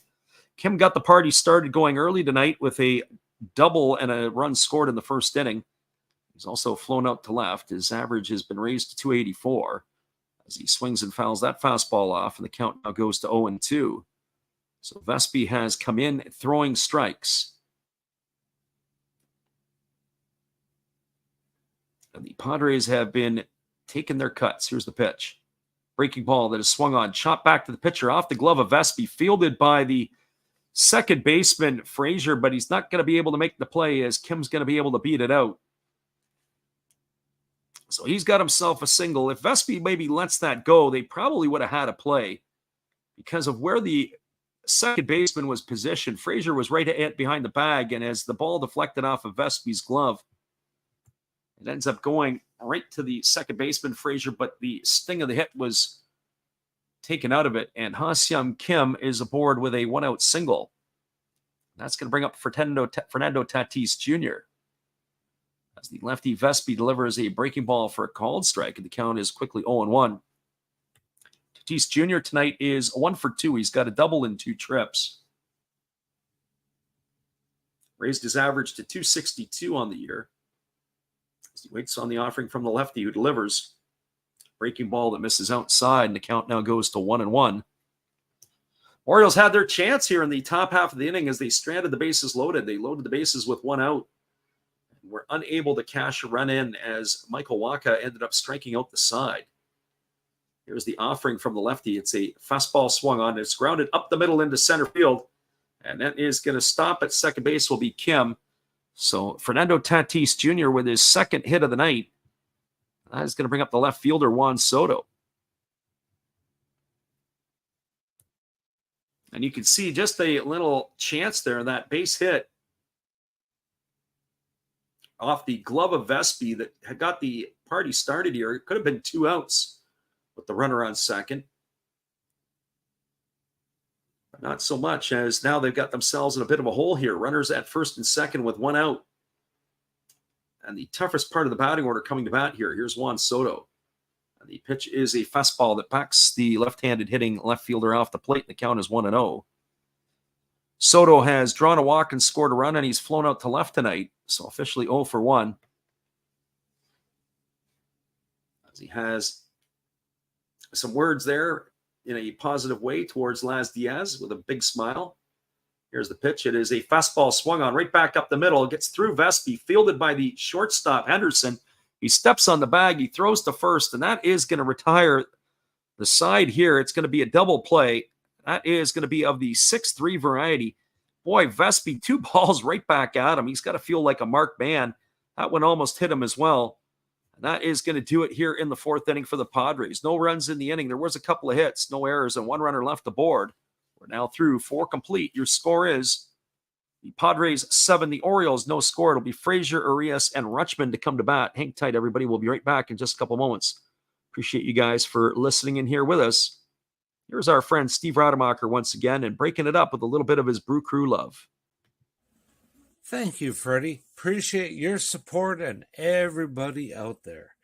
Steve again here, obviously, with the Milwaukee Brewers. Of course, we have Bernie Brewer on my favorite beverage of choice right there, along with a card of Bernie. Yay! Now, we got some special guests here. I'm not just talking about our Hall of Fame lineup. I must be in the front row. Hey, come on there, Robin. I got 3,000 hits. What do you have? Well, I was the all-time saves leader, and I got 1.5 feet on you.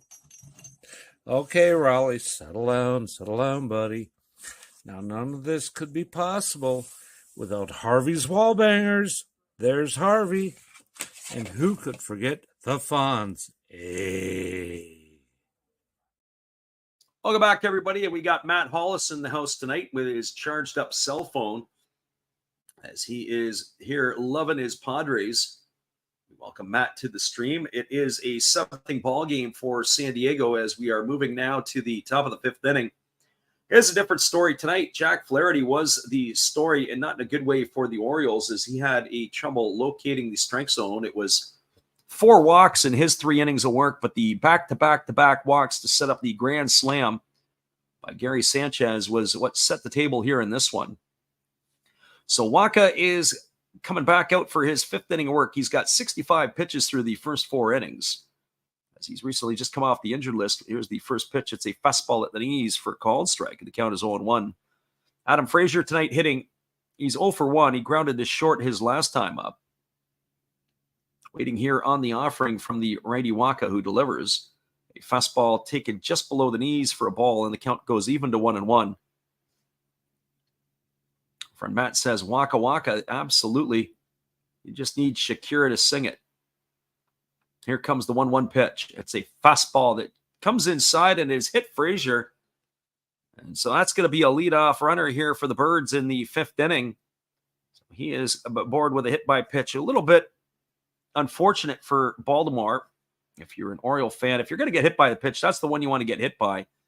The jersey just clipped Frazier as he was jumping out of the way. He gets his base. If you want to lead the league in hit by pitches, you're going to have a bunch of those because that's going to save you a lot of pain. So he is the runner at first. Here's the first offering to the third baseman, Arias, and he takes a breaking ball for a called strike, and the count is 1-1. Matt says, good to see Sanchez go big. Sanchez has been a major supplier of power for the Padres since being picked off of the Mets roster. There's a fastball swung on. This ball is lifted into shallow right field. Moving back on it is Kim. Coming hard on it is Gamble, and it's going to be Gamble to make the catch. It's going to retire Arias for the first out of the inning. So 1 gone. It'll bring up the top of the order in Adley Rutschman. And for Rutschman tonight, he is 0 for 2. He has flown to right, and he has grounded to short in his 2 trips to the plate. But just getting back to the thoughts about the Gary Sanchez, the acquisition of him, it's been like the fountain of youth with the home run production that he has given the Padres. And of course, teaming up with Campusano has been pretty good. They've had Austin Nola in the minors. It was one of their regulars last year. There's a fastball taken for a called strike, and the count is 0-1 to Rutschman. Nola buried in AAA right now. As the right-hander Wacha works to the set. Here's the pitch. There's a breaking ball that misses down. It just gets away from Sanchez, but able to keep it in front. No advancement of the runner. 1 ball and 1 strike to Adley Rutschman.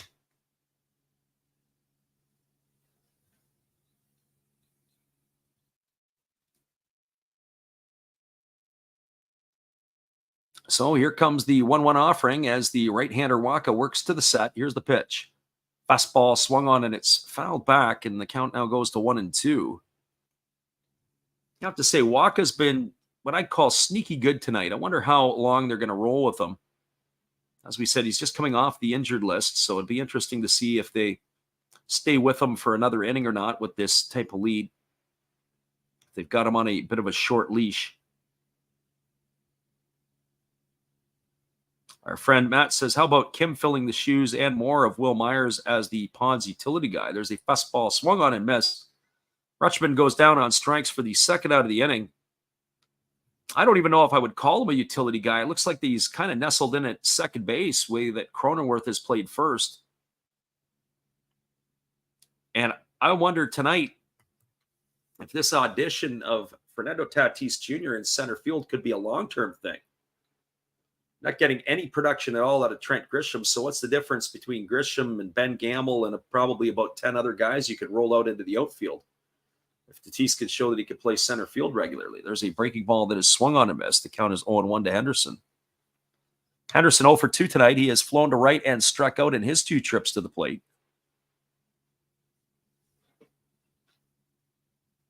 Saying earlier in the game that Ha-Seong Kim this year has a chance for 2020 season. He just has to get the home runs to finish off. He's got 5 more to be able to get there, but if he gets off to a hot start in the home run department, he could be a 30-30 guy next year. He'll be able to get the stolen bases. Is he going to be able to get the home runs to go with it? There's a fastball swung on and fouled away, and the count's now 0-2 to Henderson. Tyler couldn't resist. He went in and put in a parlay. Minus 6.5 on the Dodgers and Giants. As Wonka holds to the set. Here's the pitch. That's a breaking ball swung on, grounded over to the right side, fielded by Kim. He throws to first, and that is going to retire Henderson for the third out of the inning. It goes in the books as a ground out, 4-3 for the third out of the inning. And that is going to do it here. No runs in the inning. There were no hits, no errors. There was a runner left aboard. We are now through 4.5. It is the Padres 7 and the Baltimore Orioles no score. Stick around, everybody. We're going to finish this off with the last part of Matt's creation. Get a chance, go over and check out his spray paint art on his site. Or maybe watch him paint his home. And if he's really good, maybe he'll come over and paint your home too. We'll be right back after this.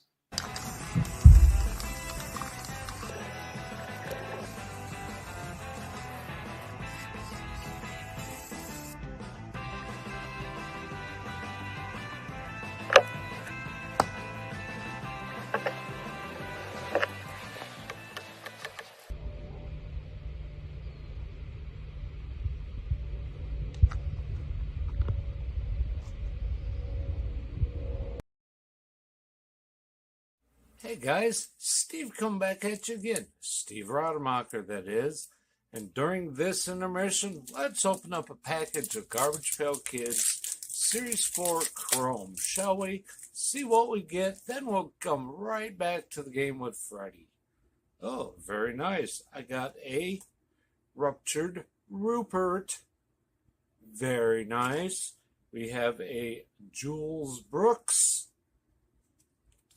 to go right along with everyone's favorite Def Jeff. Sorry about the glare, but that's what Chrome do. We did get a Mosquito. You know, that's Wisconsin State bird right there. And the cracked ice is a Pinned Penny. Gotta love Garbage Pail Kids. Gotta love Freddie. Gotta love baseball. See you next time. Appreciate you there, Steve, and the support you give to our channel. And in turn, we support Steve Rademacher. After the game, be sure to go check him out. We appreciate you guys for listening in. Our friend Tyler says, when the Padres score early, they can pile it on. And one of the things that we saw tonight as we're back underway, the first pitch to Manny Machado is swung on and grounded over to short. They fired a first. That's going to be 1 pitch and 1 away. And that will bring up the shortstop, Xander Bogaerts. Well, for Bogaerts tonight, he's 0 for 1. He has struck out and walked. He's also scored a run. So the Orioles here, 74 wins on the season, have been pretty good. But we said it's the first time this year that the Padres have scored 7 runs in the first 2 innings of a ball game. As that pitch misses down to Bogaerts, it is 1 ball and no strikes. And that's a little surprising because the offense is just that good. There's a fastball that is swung on and Fouled away, and the count goes to 1-1. So 1 ball and 1 strike. Vespi kicks and delivers. Here's the pitch. It is a fastball swung on. This ball's lined into the corner in the left field. It's going to be extra bases as it kicks around off the walls. Hayes fields it, and cruising into second with a standout double is Bogaerts. So he's got himself a 1-out knock, and that's going to bring up the first baseman, Jake Cronenworth. That's the third hit allowed here by Vespi tonight, since he has come into the ball game. But he has been untouched yet for any type of run. Only 15 pitches for the lefty since entering the ball game for Jack Flaherty. So 1 gone, the runner at second, and Cronenworth to the plate. Cronenworth has drawn a walk. He's flown to right, and he's driven in a run and scored a run tonight. As the first pitch is a breaking ball swung on. It is pop foul. It's going to reach the seats down the third base line, and the count is quickly 0-1. So no balls and 1 strike.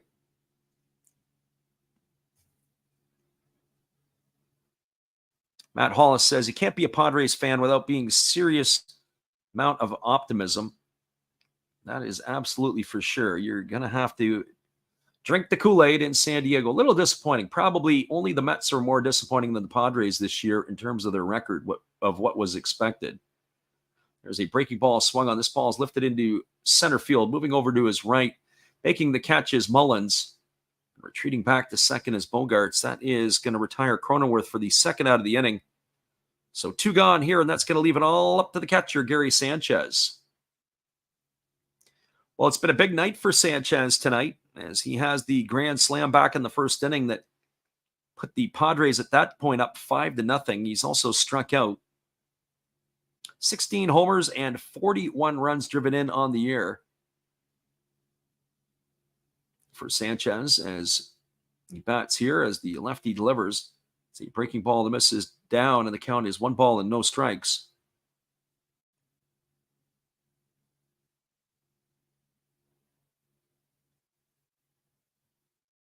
As the lefty works again to the set, he checks the runner at second.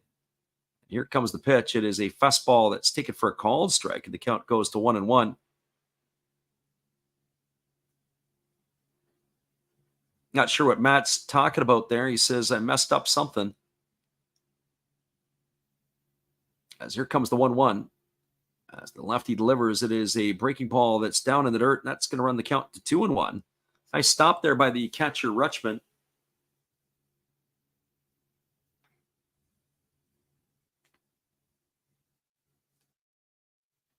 So 2 balls and 1 strike. Sanchez is waiting here on the offering. Here comes the pitch. He checks the runner at second and now delivers. It's a fastball that misses way upstairs. The count goes to 3-1. Garrett Cooper, the newly acquired designated hitter, waits his turn on deck. Tyler calling it out, says he'd love to see another Sanchez homer. Here comes the 3-1 pitch. He's going to get a pitch to be able to do it on. There's a breaking ball swung on it, is tapped slowly over to third. Fielding it on the run is the third baseman, Arias. He fires to first, and it's not in time as Sanchez is going to be able to leg it out. That's going to put runners on the corners. That's going to bring up the designated hitter, Garrett Cooper. And it looks like that the call to they're not going to make the call to the bullpen quite yet, but they're on the phone to make sure that they're getting somebody ready. And that was the right call. I think they were probably also checking to see if that was a safe call or not. It was like a swinging bunt by Sanchez. Arias had to come a long way to have to get it. He threw on the run. He was definitely safe there for sure. So runners at the corners with 2 gone. Garrett Cooper at the plate. He's 0 for 2 here tonight. He homered in last night's ball game. And here's the pitch. Fastball that misses down. I don't know if I like the way that Rutschman stopped that one, but he was able to keep it in front. Looked like he tried to backhand the ball. Catching lefties is very difficult at the best of times. So 1 ball and no strikes to Cooper. Cooper was a deadline acquisition from the Marlins. Big fella. Batting here, waiting on the offering now from the lefty Vespi. Here's the pitch. Fastball swung on. This ball is lifted foul down the right field line. Count runs even to 1-1. Tyler says, homered to steal money from him last night.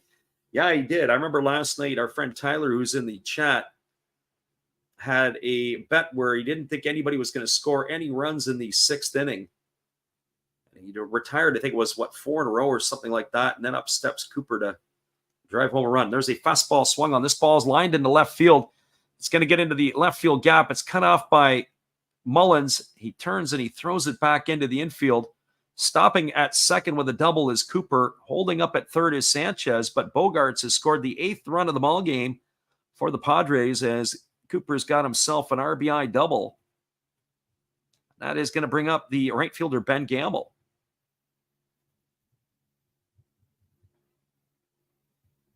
So runners at second and third, and Gamble coming to the plate. Gamble, who made his debut tonight for the Padres.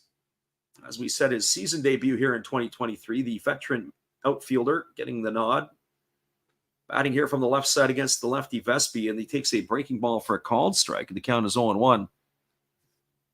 Gamble tonight 0 for 2. He has flown to left and struck out his 2 chimes up. So you're kind of getting the same production out of Gamble as you've been getting from Trent Grisham all year. Not much. There's a breaking ball taken for a called strike, and the count is now 0-2. So no balls and 2 strikes. Steven Wilson up and getting loose in the Padres bullpen. As we wondered if Michael Wacha's night might be over as he's come off the injured list. They want to try to stretch him out a little further. There's a breaking ball that misses down, and the count goes to 1-2. Of course, with a 8 spot up on the board here for the Padres, they can just sort of baby this one home the rest of the way. So 1 ball and 2 strikes. Runner at third is Sanchez. Runner at second, Cooper. There is 2 gone here in the last of the 5th. The pitch is on the way. It's a slow breaking ball that misses inside. The count runs even at 2-2. 2 gone here in the inning, Matty. Here comes the 2-2 offering. 2s all the way around. As the lefty delivers, it is a breaking ball swung on. This ball is golfed into deep right field, racing back, and it's over the head of Santander. It bounces into the stands, and it's going to be a ground rule double for Ben Gamble. 2 RBIs. That's going to increase the scoreline to 10-0. Maybe we might get ourselves something we don't see all the time. Maybe we're going to get ourselves a positional pitcher to pitch here shortly because the Orioles are getting late on them now. So Ben Gamble with a 2-run double. Welcome to San Diego, Ben. That's something that he will need. And our friend Hollis says the gamble paid off. Absolutely. And they've got a visit from the pitching coach out to the mound as all of this is going on with 2 outs. It'll be the top of the order and Ha-Seong Kim to come to bat. Vespi's probably going to have to take the bullet on this one here. 10-0 Padres over the Orioles.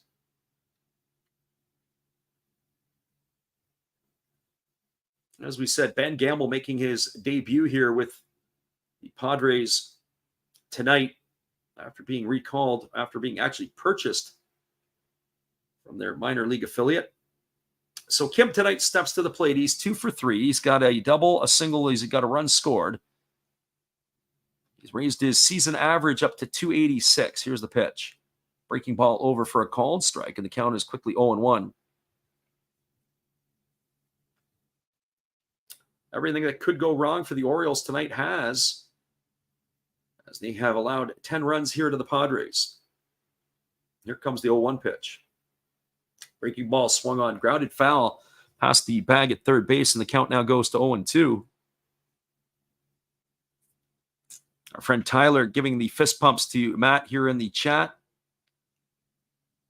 Obviously, for the fact that the Padres are running some scores here and probably helping Tyler in his ticket out. Here comes the 0-2 pitch. As the lefty kicks and delivers. There's a breaking ball swung on. It's grounded foul just past the bag at third. The count remains at 0 balls and 2 strikes.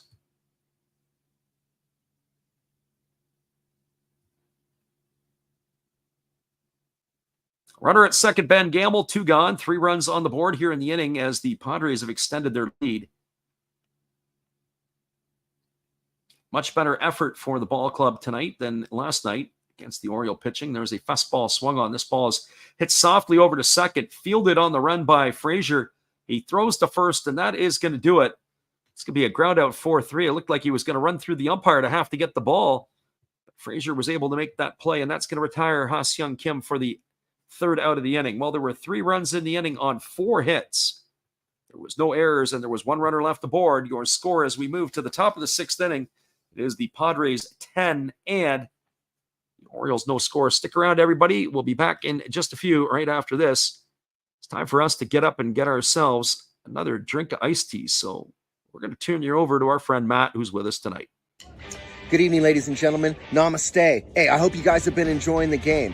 My name is Hollis. I've got a YouTube channel called Another Hollis Build. I love baseball cards. I open up brand new product for you guys. I open up old stuff. I do breaks. I do auctions. All kinds of stuff concerning baseball. I'm Friars faithful, Padres to the end. I also love Garbage Pail Kids and my animals. I have a ton of animals. It's like a mini petting zoo here around my house.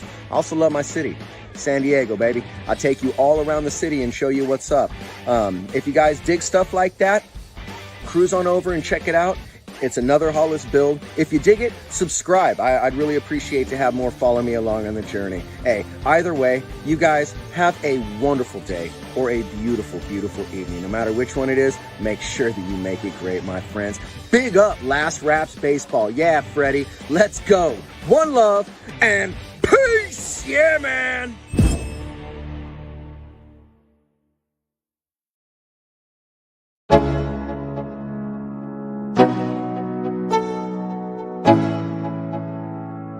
Let's go.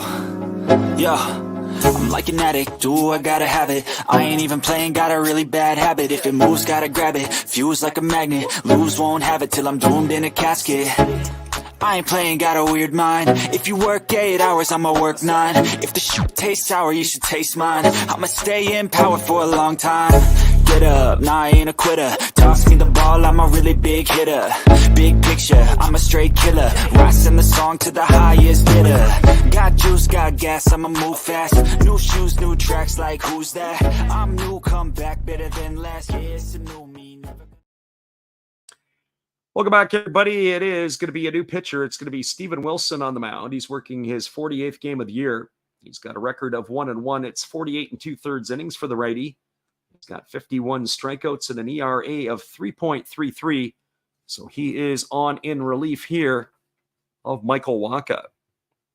And here comes the first offering. It's a fastball that misses outside. It's Anthony Santander, Ryan O'Hearn, and Ryan Mountcastle to come to bat here against Wilson. As he is working here in the 6th inning, is a first inning of relief as the right-hander kicks and delivers. There's a breaking ball swung on, and this is lifted down the right field line. It's going to get into the seats, and the count goes even at 1-1. So 1 ball and 1 strike. As we were looking at the out-of-town scores earlier, we'll give you the complete update at the end of the ball game. We are looking in on the games that are going on around the major leagues. 3-0, the Giants have the lead over Tampa Bay. That's in the bottom of the 7th inning. The game is still going on. They've taken the lead as there's a fastball swung on and lifted foul down the third base line, and the count now goes to 1-2 on Santander. The Giants jumped on the Rays for 3 in the bottom of the 6th inning, 3-0, as they have that lead there. Dodgers have a 2-1 lead over the Brew Crew. That's in the bottom of the 6th. Only 1 hit so far for Milwaukee in that game. As the right-hander Wilson works to the set position. And now he kicks and fires. It is a breaking ball swung on. This ball's lined down the left field line. The count remains at 1-2. So 1 ball and 2 strikes. Mariners have scored 2 in the top of the 10th to take the lead on the Royals. But stay tuned on that one. It was a very similar situation last night where the Royals ended up coming back and winning the ball game. Last night, the highlight was the Bobby Witt Jr. inside the park home run. If you haven't seen it, you can check the highlight out on one of our YouTube shorts. There's a fastball that swung on. This ball is lifted into deep left field, moving back and making the catch on the warning track is Juan Soto. Santander is going to be retired for the first out of the inning. One up and one away, and that's going to bring up the first baseman, Ryan O'Hearn.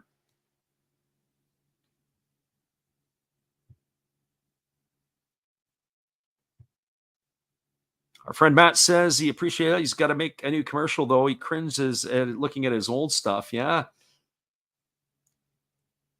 We got to pick up a few more Hollis stuff. You got some time, Matt, because we leave on Saturday for Japan. So I don't think I'm going to be doing any games for the next 3 weeks or so. We'll be doing some other stuff as that breaking ball misses outside. The count is 1-0. We were talking earlier as Ken was in the stream, and I just missed him when he popped in. And there was a typhoon that hit Osaka today.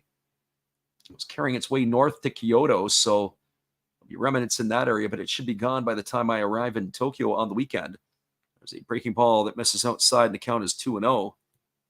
Last night's game that the Oryx Buffaloes played in, that game was washed out. Just jumping streams for a bit, speaking of the Japanese League, Trevor Bauer picked up his 9th win last night against 3 defeats. You don't hear a whole lot about that here in North America. But we heard a lot when he wasn't pitching very well. There's a breaking ball swung on. This ball is lined in the right field corner. It's off the wall. This is going to be extra bases. Digging around first and heading into second is O'Hearn.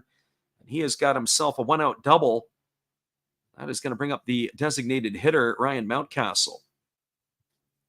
Just back to Bauer there for a minute. The Bay Stars knocked off the Swallows 9-3 last night. And for those of you who listen to our channel, we call a lot of the games. And it was Bauer last night who was wheeling and dealing. 7 innings, 8 hits, 3 runs, all earned, a walk, and 5 Ks.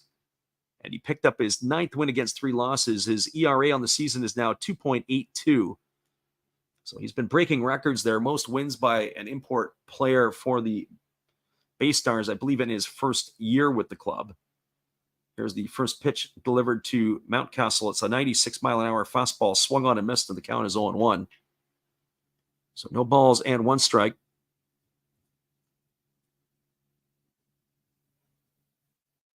Matt says, no worries. Where did the summer go? Well, I got 2 days left of my summer work, and I'm done for the rest of the year.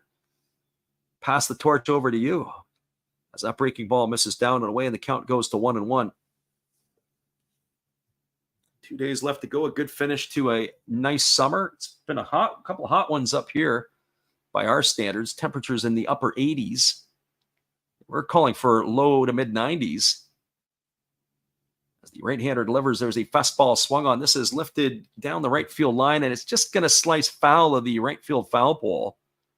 It's going to run the count to 1-2 on Mountcastle.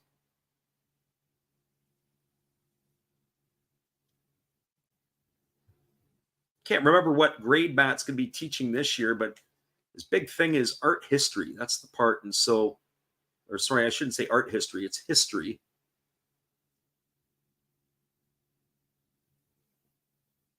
Of course, Matt's been making his art with the spray paint, which would be that part as well. There's a changeup that just misses down, and the count goes even to 2-2 on Mountcastle. Matt says, can't wait to see some video from Japan. Here's the 2-2 pitch coming to Mountcastle as the right-hander Wilson gets the sign from his catcher as he works set. Checks the runner O'Hearn at second. Now he kicks and delivers. There's a breaking ball swung on. This ball is lifted into shallow right field. Coming hard at it toward the line is Gamble. He's there. He makes the catch. That's going to retire Mountcastle for the second out of the inning. So 2 gone, and that is going to bring up the center fielder, Cedric Mullins. Matt says he's 6th grade and ancient civilization. I would have thought that hieroglyphics for another Hollis build would have been much better for a logo. Maybe some ancient stuff etched on a rock. That seems to be more like it. So here comes the first offering to Mullins as the right-hander Wilson delivers. It's a breaking ball. It's taken for a called strike, and the count is 0-1. So no balls and 1 strike.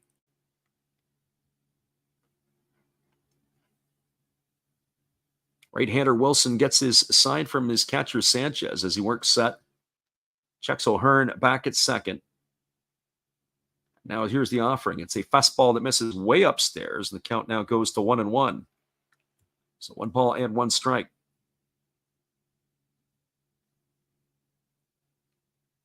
one would have to think that the Padres are probably going to bring this game home with a steady diet of relievers over the next few innings. Wilson here has been effectively erratic, would be the way I would put it. Not overly sharp, but doing enough to get the job done. Here comes the 1-1 to Mullins. As the pitch is on the way, it's a fastball at 94 that misses upstairs, and the count now goes to 2 balls and 1 strike.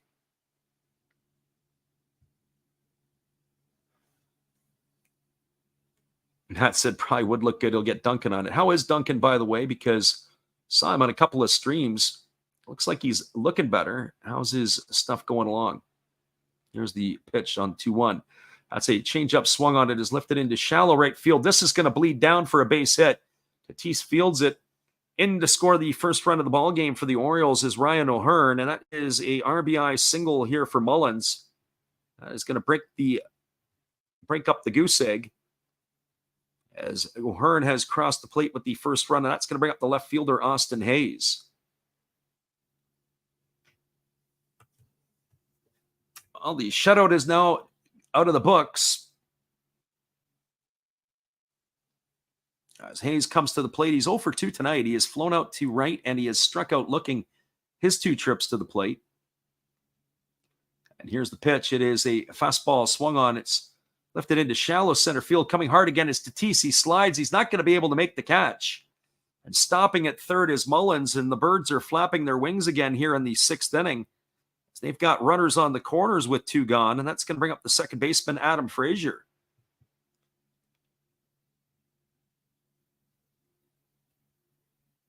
So Frazier tonight is 0 for 1. He's been hit by a pitch, and he's grounded to short.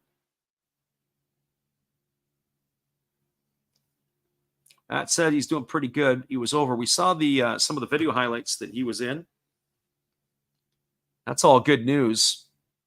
Hopefully he gets better news this week when he gets the results. So advancing this second on that was Hayes. So it looks like it's going to go in the books as a single, but he is going to advance over into second. We'll see if the official scorer agrees with us on that one. Actually, they're going to give him a double on that. So the scorer and I are seeing different things here. Here's the pitch. It's to Frazier. It's a fastball that misses down, and the count quickly goes to 2-0. So 2 balls and no strikes to Frazier. The runner at third, Mullins. Runner at second is Hayes. Orioles have a run on the board here as they now trail 10-1. There's 2 gone here in the top of the 6th inning. As the offering from Wilson on the way, it's a breaking ball that is swung on and missed. Count goes to 2-1. That was as nasty a pitch as we've seen from Wilson. That ball had a lot of break to it. Frazier swung at that one. By the time it was done, it was almost at his ankle on the inside of his foot. Here's the 2-1 pitch. Wilson delivers. It's a fastball swung on and grounded foul over on the third base side. Count now goes to 2-2. Hollis is getting a little bit upset. He says, get Wilson out of there. The Orioles have their reliever up. It is Shintaro Fujinami, who is getting loose in their bullpen.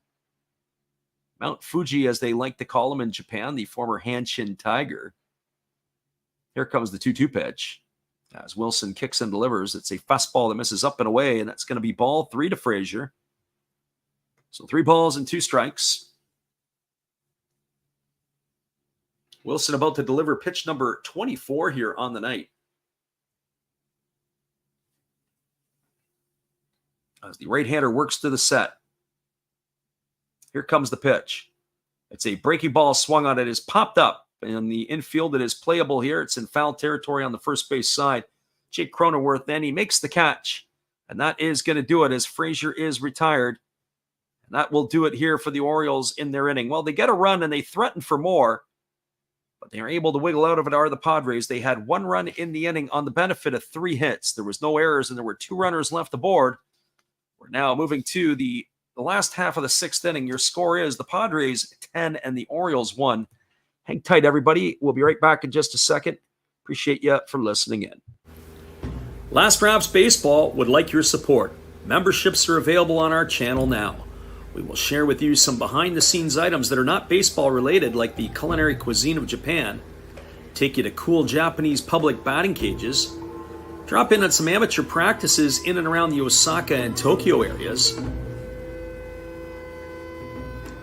check out the unique gaming and electronic experiences in the world of Akihabara and other locations, maybe even take a ride on a Mario Kart, visit some of the cool markets all over the country, including this one in Tokyo at Nakamise Dore. But don't worry, you won't be left holding the bag.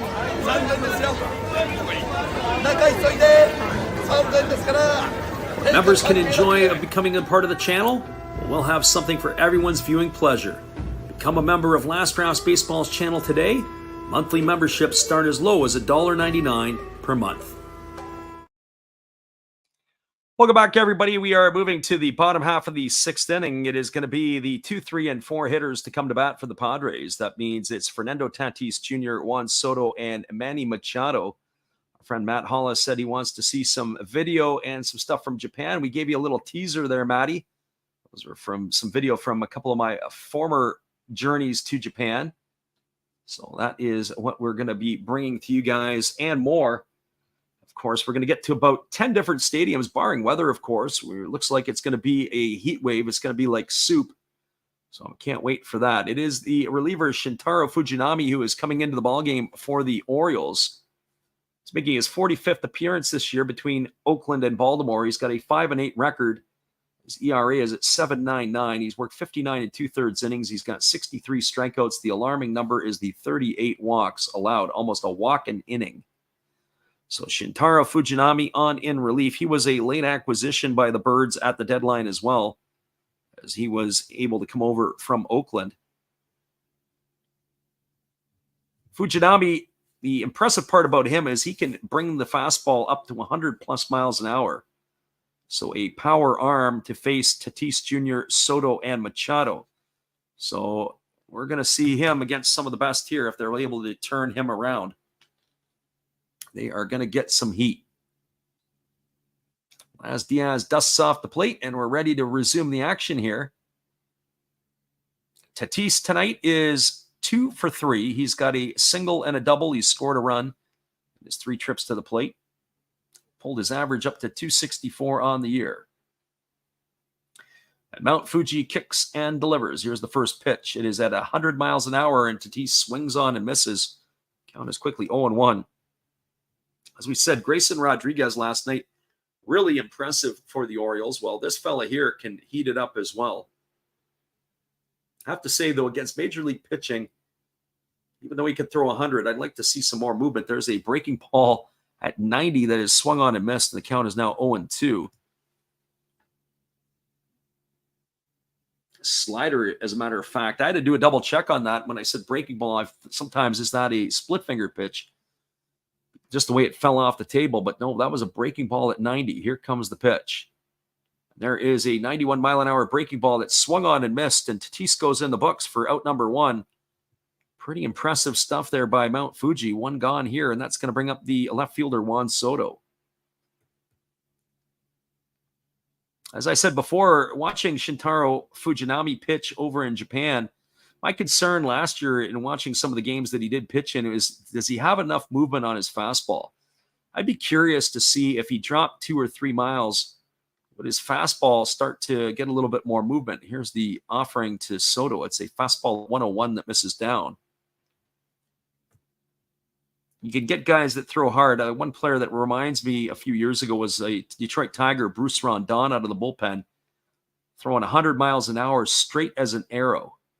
So just because it comes in as 100, it can go out at 115 just as quick. As there is a breaking ball waved out and missed, and the count goes even at 1-1. And our friend Gracie Lynn in the house tonight, she drops a super chat, and we thank you for listening in here, Gracie Lynn, and thanks for being with us. I haven't seen you in a week or so, and I'm glad you can make it in for our last little bit before I make my way out of Dodge here. Breaking ball misses down, and the count is 2-1. For those of you who don't know who Gracie Lynn is, she's our listener from Alabama. She likes to jump into the stream from time to time, and we appreciate you having her. So 2 balls and 1 strike here to Juan Soto as the right-hander Fujinami delivers. It's a fastball swung on and missed.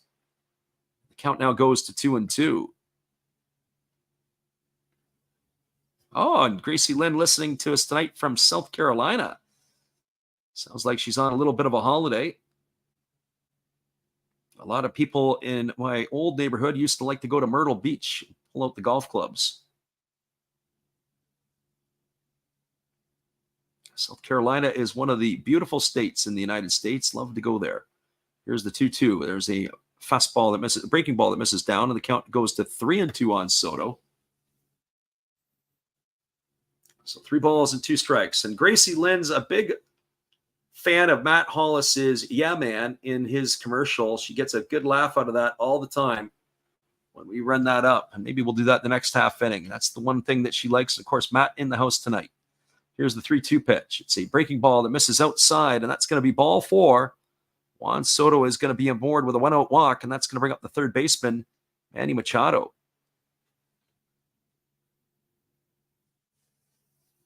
Well, for Machado tonight,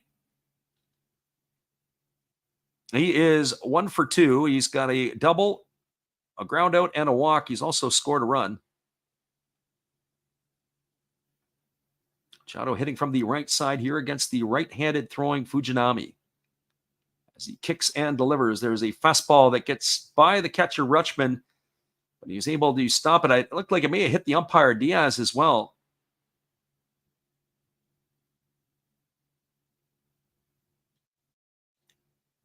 That's going to run the count to 1-0. Our friend Gracie says, Myrtle Beach, yeah, I feel bad for the locals because there's so many out-of-towners. There's certain spots, not just in the United States, but in Canada, that are run over by tourists, and the locals are kind of like that. I think of Las Vegas as being that type of city. As there's a breaking ball swung on. It's grounded over to third. They go to second for 1, back to first, and it's an inning-ending double play. Machado grounds into the 5-4-3 variety. That is going to do it here in the 6th inning, as that ends up erasing Soto at second for the second out and Machado on the back end. No runs, no hits, no errors. Nobody left the board. We are now through 6 complete in San Diego. Your score is the Padres 10 and the Orioles 1. Stick around. We'll be back with the top of the 7th when we return after this. Appreciate you all for being here with us. Here's our friend Matt and his Yeah Man for you, Gracie. Good evening, ladies and gentlemen. Namaste. Hey, I hope you guys have been enjoying the game. My name is Hollis. I've got a YouTube channel called Another Hollis Build. I love baseball cards. I open up brand new product for you guys. I open up old stuff. I do breaks. I do auctions. All kinds of stuff concerning baseball. I'm Friars faithful, Padres to the end. I also love Garbage Pail Kids and my animals. I have a ton of animals. It's like a mini petting zoo here around my house. I also love my city. San Diego, baby. I'll take you all around the city and show you what's up. If you guys dig stuff like that, cruise on over and check it out. It's Another Hollis Build. If you dig it, subscribe. I'd really appreciate to have more follow me along on the journey. Hey, either way, you guys have a wonderful day or a beautiful, beautiful evening. No matter which one it is, make sure that you make it great, my friends. Big up Last Raps Baseball. Yeah, Freddie, let's go. One love and peace. Yeah, man.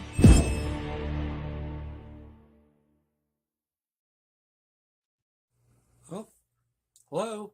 Oh, hey. Yep. I'm just sitting here listening to Freddie call another game here on YouTube. Oh, yeah, going really good. He's calling a great game. Really exciting. Lots of stuff going on. You're lucky it's commercial break right now. I got a second. Oh, yeah, of course I'm having a cold one. Oh, yeah, got plenty of videos coming up this week. You should stop in, check them out, leave a like, tell other people. But, Freddie's coming back. I got to go catch the game. I will check in with you later. You have a good night, buddy. Bye. Appreciate you there, Steve, and the support you give to our channel. And in turn, we support Steve Rademacher. It is a pitching change as Scott Barlow is entering the ball game, making his 44th appearance of the year. He's got a 2-5 record, ERA of 6.09 in 44 and a third innings worked. So Barlow ready to deliver here as the first pitch to Arias is taken for a breaking ball for a called strike, and the count is 0-1. So Scott Barlow on in relief. Pitcher number 3 used tonight by the Padres. As here he delivers the offering to Arias. It's a breaking ball that misses outside. The count now goes even at 1-1. Gracie says the score is 10-1. Yeah, well, it was in the first inning when Gary Sanchez hit a grand slam, but it was bases, a walk, 3 consecutive walks. As there's a fastball swung on, popped up over on the third base side. Moving over underneath it is Gary Sanchez. He makes the catch. That is going to retire Arias for the first out of the inning. But that was the big blow of the game, and that made the score 5-0 after the first inning. The Padres really have not looked back after that. They've been able to pile the runs on since then. So Jack Flaherty's outing, we thought this would be a real sexy pitching matchup, watching Flaherty against Wacha. It turned out to be a one-sided affair as Flaherty just could not get the job done tonight. And here's the first offering from Barlow to left-handed hitting Rutschman, or switch hitting Rutschman, hitting from the left side. It's a breaking ball taken for a called strike, and the count is 0-1. Rutschman 0 for 3 tonight. He has flown to right. He's grounded to short and struck out in his 3 trips to the plate. Facing Barlow here for the first time. And the pitch is on the way. It's a breaking ball that drops in for a called strike, and the count is now 0-2.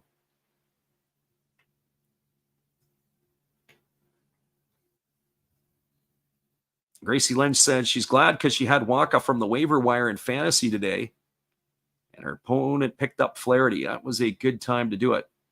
More action in the Baltimore bullpen as Mike Baumann is up and throwing. As the right-hander kicks and delivers, there's a fastball swung on and missed, and that is going to put Rutschman in the books for the second time via strikeout tonight. He's gone for the second out of the inning, and that's going to leave it all up to Gunnar Henderson. Well, for Henderson, he is 0 for 3 in this one. He's flown to right, struck out, and grounded to second. As he comes to the bat with 2 out here in the 7th inning. This is about the point in time of the game where you're talking to your hitters and saying you need to make every at-bat productive. The breaking ball is taken for a called strike, and the count is 0-1. You're probably not going to come back in this game, but every at-bat needs to be competitive. Get good swings on good pitches. Here comes the 0-1. There is a breaking ball that misses down, and it's going to run the count to 1-1. Our friend Matt says he's got to hit the trail. As he's got an early day tomorrow, he goes, let's keep the score where it is. We appreciate you there, Matt, for dropping in the stream tonight and giving us your support as always. There's a fastball swung on and missed, and the count now goes to 1-2 on Henderson.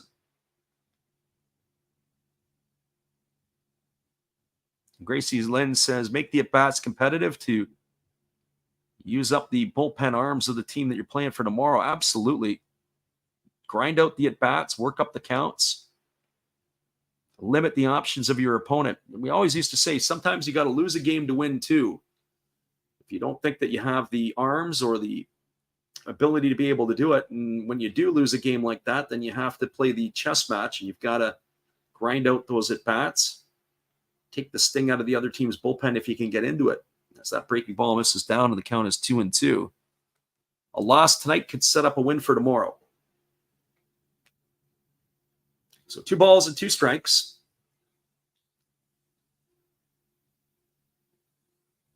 As the right-hander works himself to the set. And now he delivers, does Barlow. It's a fastball that swung on and missed. And that's going to do it. Gunnar Henderson goes down on strikes for the 3rd out of the inning. That is a 1-2-3 inning here for Barlow. No runs, no hits, no errors, nobody left the board. We are now moving to the bottom of the 7th inning. Your score is San Diego 10 and the Orioles 1. We'll be back in just a few. We appreciate everybody for being here. As we got Gracie Lynn in the house to keep us company for a while here, as Matt Hollis was babying us through some of those middle innings. Hang tight, everybody. We'll be right back after this from our friend Steve Rademacher. Hello, guys. Thank you for joining Freddie here on his baseball game. And I'm Steve Rademacher, and my channel is really all about everybody, including all my international friends. We have such stuff as non-sport packs from Canada, the OP Cheese. We have the Greek Freak. We have money from around the world. We have lira. We have yen.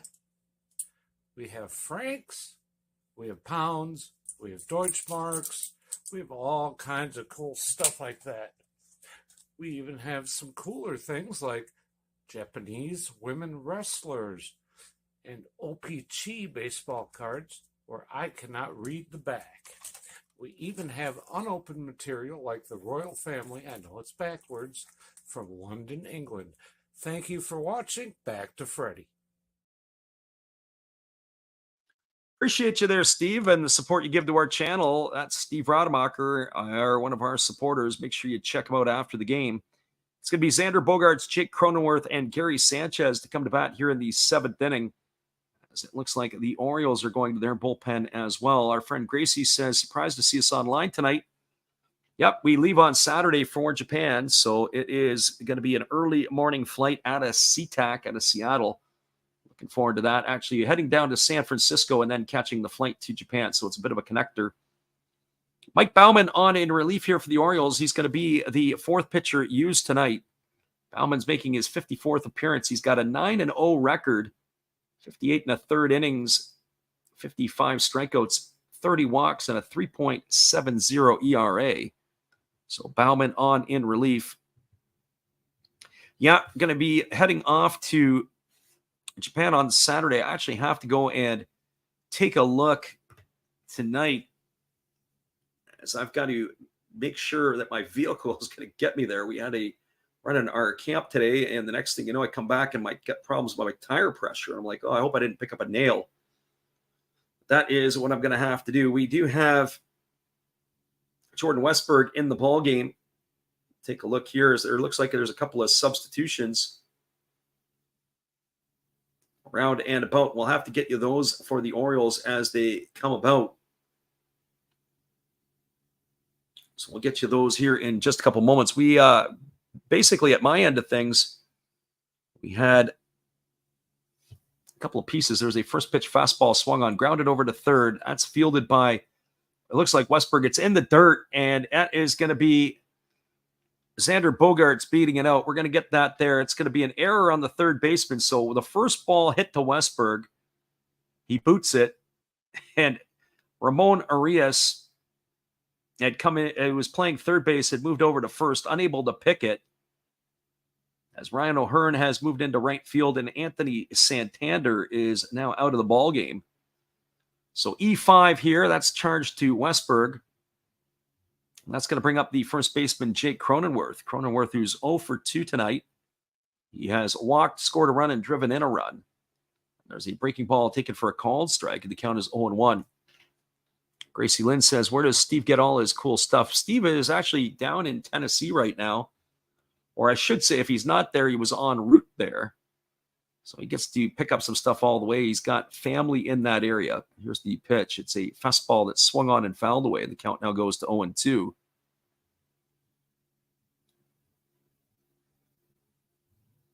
Gracie says, if baseball wasn't all about numbers, she's needing fantasy points.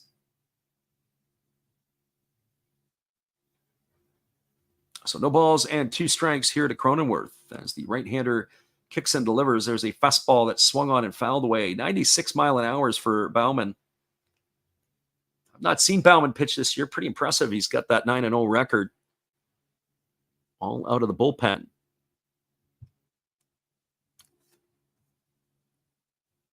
The right-hander ready to go back to work, facing the left-handed hitting Cronenworth, who he kicks and delivers. It's a breaking ball swung on. This ball is lifted into left center field on his horse is Mullins. He's not going to get there. This ball is down and it's off the wall. And stopping at third is the runner Bogaerts, and cruising into second with his first knock of the evening is Jake Cronenworth. So that's going to put runners at second and third with nobody out, and it's going to bring Gary Sanchez to the plate. Well, we know our friend earlier, Tyler, who was in the stream here, was hoping for a Gary Sanchez, another home run. Well, maybe you've got one coming here, as the Sanchez will come to the dish.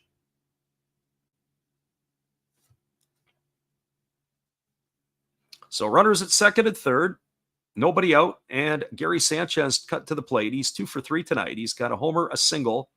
He's driven in 4, and he's scored 2 of the runs. So or at least 5 of the runs he has accounted for, half of the San Diego runs tonight, as he swings at a fastball and fouls that one away, and the count is 0-1. Sanchez really enjoying his time in San Diego. As we said, that home run in the first inning, the grand slam, 16 now with the Padres, 41 runs batted in. And he owns the Orioles.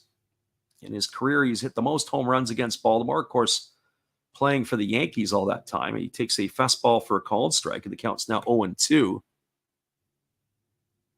So no balls and 2 strikes it is. Friend Alexander Leggett in here. He just wanted to say goodbye. We appreciate you jumping in here.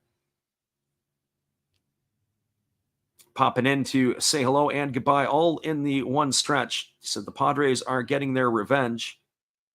Tyler's still here riding his money train home. Yeah, tonight Tyler's smelling like a rose. Here's the pitch. It is a breaking ball, swung on and missed, and Sanchez goes down on strikes for the first out of the inning. Gracie Lynn says the former Yankee hated by the fans there. Love it when players don't work out for the Yankees. The funny thing about that is Gracie is mentioning that. I always remember when Joe Girardi was the manager there, and I think that Girardi and him were beefing quite a bit. I don't know that for sure, but I think that was behind the scenes.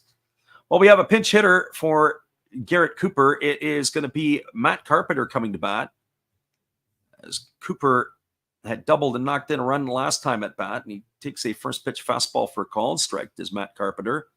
Carpenter, the former Cardinal, also a former Yankee, only batting $166 this year with 4 homers and 27 RBIs. I thought Carpenter was washed up when he left the Cardinals, went to the Yankees, had a renaissance year last year, and now he's back to being at the end of his career where we thought he was with the Cardinals, washed up. So that last pitch missed down, and the count goes to 1-1. 1 ball and 1 strike to Carpenter. Tyler says he's playing FIFA in the background. Here comes the 1-1 pitch. There's a breaking ball that drops in for a called strike, and the count is 1-2. Gracie says she's not surprised with that. A lot of players had issues with Joe Girardi. Well, Girardi was always a bit of a tough-nosed guy. As a player, he was hard-nosed when he was catcher with the Cubs and others. And certainly for him, as there was a fastball swung on and missed, and that is going to retire Carpenter for the second out of the inning. So 2 gone here, and that's going to leave it all up to the right fielder, Ben Gamble. You know, I don't know what it would be like. I have to be honest with you. When you're having to coach millionaires, guys that are making multi-millions of dollars. Not everybody is, but a lot of players in certain situations are very well off. There's a breaking ball, take it for a called strike, and the count is 0-1, especially the established type of players. And how do you motivate those guys? How do you able to keep those guys doing what they have to do? Here's the pitch. It's a breaking ball swung on. It is popped up down the left field line. Moving over underneath it is the left fielder, and that is Austin Hayes, who's going to make the catch. That's going to do it. We're going to be back here in just a couple moments. Well, Bauman, to his credit, gets out of a jam. The error started off by Westberg and then the double by Cronenworth, but they left them stranded. There was no runs in the inning. There was a hit, there was an error, and 2 runners left the board. We're now through 7 complete. It is a 10-1 ball game for the Padres over the Orioles. Hang around, everybody. We'll be back with the call in just a few. Appreciate y'all for being with us. It is Last Drafts Baseball on the call.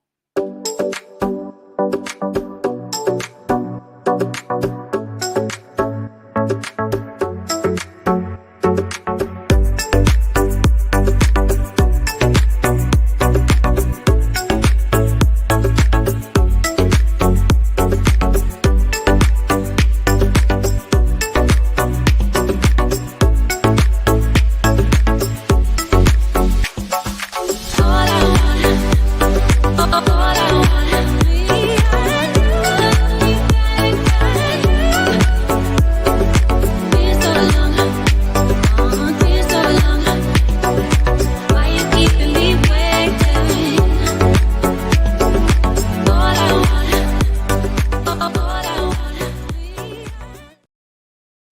And for our friend Gracie Lynn, who's in the chat, this one's for her. We'll be back in just a moment.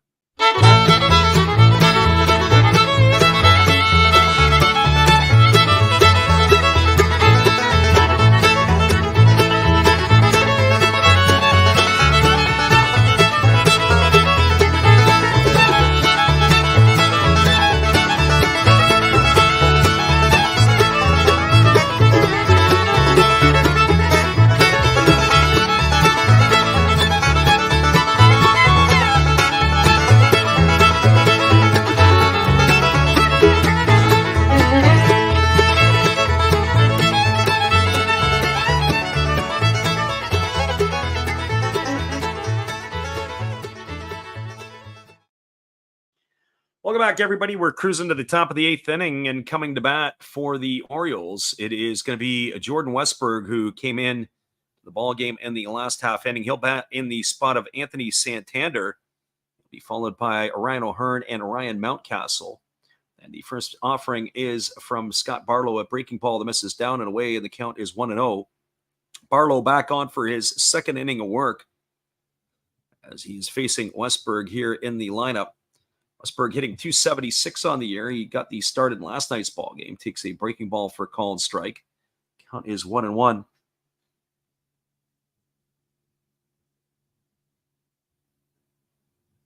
My friend Gracie Len said she would have got up and danced to that bluegrass, but maybe not so as they have the oceanfront balcony. They recently cut the floodlights at the pool and figured she'd flip them back on soon and didn't want to look goofy doing it. So it's 2 balls and 1 strike now as Westberg takes that one down. Barlow ready to deliver here. Here comes the offering. It is a breaking ball that misses down and away, and the count goes to 3-1. Jimmy Wynn throwing bombs right into the stream tonight. It's all right, Jimmy. Tyler and Shotgun Shell already hugged and kissed and made up last night. You're a game behind. So 3 balls and 1 strike. As the right-hander Barlow kicks and delivers, there's a fastball swung on and fouled away. The count goes to 3-2 on Westberg. As we said last night, Westberg did get the start for the Orioles in that ball game. He was a 1 for 4 on the evening. Does have a couple homers and 12 RBIs on the year, does the young right-handed hitting third baseman. As Barlow kicks and delivers, it is a fastball swung on. It's grounded over to short, fielded by Bogarts. Throws to first, and that is going to retire Westberg on a ground out, 5-3. So 5-3, he's gone for the first one. So 1 dead, and that is going to bring up the first, or it's going to bring up the right fielder now, Ryan O'Hearn. O'Hearn did get the start at first base, but he had moved into the outfield replacing Anthony Santander. So here comes the offering from the righty Barlow, who delivers a breaking ball that just misses down, and the count is 1-0. O'Hearn tonight 1 for 2. He's doubled and scored a run. He's also walked, raised his season average up to 297. O'Hearn is doing what the Kansas City Royals thought he would do, but never did in Kansas City, and that is hit. As that fastball is swung on and missed, and the count now goes to 1-1. And sometimes it's just a change of scenery. You need to go to another place, and you need to find out what's good. That's the one thing that I never understood, is when guys are going well somewhere and then they leave. And obviously it's sometimes for the money. As there's a fastball swung on and missed, the count is 1-2. And if you're not going well, you go somewhere else for an opportunity to try to find a way to go well. So 1 ball and 2 strikes. As the right-hander works to the set, now he kicks and delivers. There's a fastball swung on and fouled away. Count's going to remain at 1 ball and 2 strikes.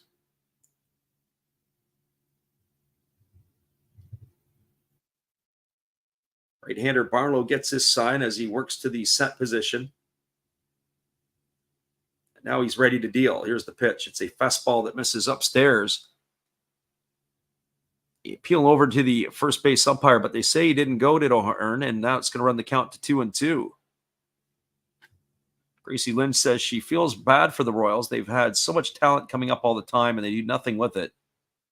Get traded or signed somewhere else. It's really, really good. There's a fastball swung on. It's grounded into left field past the glove of the shortstop, Bogarts. It's going to be a 1-out single for O'Hearn, and that's going to bring up the DH Ryan Mountcastle.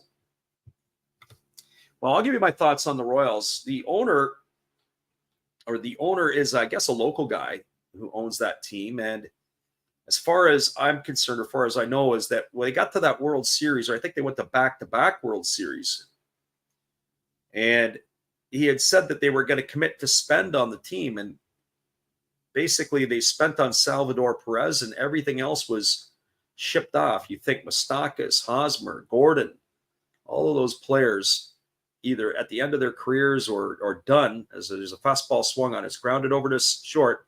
They go to second for one, back to first, and that's going to be an inning-ending double play. It's going to be in the books as a 6-4-3 variety.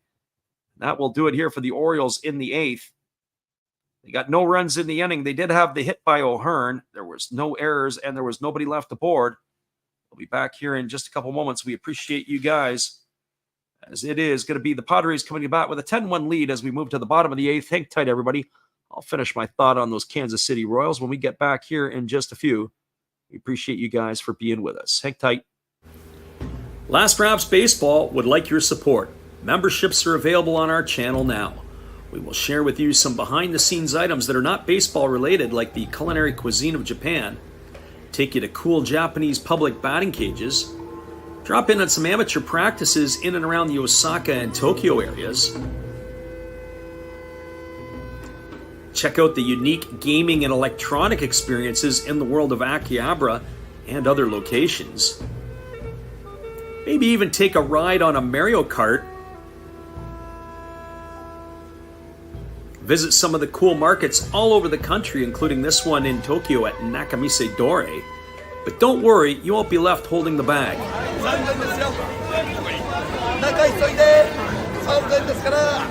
Members can enjoy becoming a part of the channel.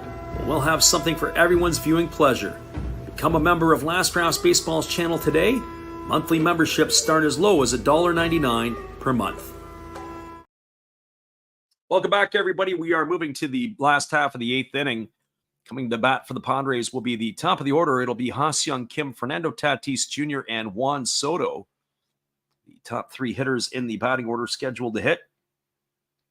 We're talking about the Kansas City Royals in that last half inning and just saying how they let some of their guys just go. And then the other part to this is that their young pitchers that they had a lot of top picks. The unfortunate part is their pitching really hasn't panned out. Brady Singer, kind of considered to be the ace of the staff. I kind of hope that he gets it going if you're a Royals fan. But they've had a lot of other high picks. Asa Lacy stuck in the minors. A bunch of other guys that are a little bit behind right now in their development. As the first pitch is a fastball. It's taken for a strike. We do have a positional player pitching on the mound. It is James McCann, who throws a breaking ball up to the plate that is bounced in. So James McCann, the Orioles catcher, now pitching. So 1 ball and 1 strike. So everybody get onto the edge of your seats as we got a flutter ball floating up to the plate here. Kim tonight 2 for 4. A single, a double, and a run scored. There's a 46-mile-an-hour floater swung on, grounded to short. And that is going to retire Kim on a ground out 5-3 for the first out of the inning. So 1 gone, and that is going to bring up the center fielder, Fernando Tatis Jr. Alexander Leggett says the Orioles have always been fun. Baltimore, a unique city, a lot of flavor and local pride. Also could be a bit of a rough city. I've got actually a buddy of mine I went to high school with living in the Baltimore area these days. 46-mile-an-hour floater that bounces up to the plate for ball 1, and the count is 1-0 to Fernando Tatis. Jimmy Wynn asked the question, who's my team? There's a breaking ball that's taken for a strike, and the count goes to 1-1.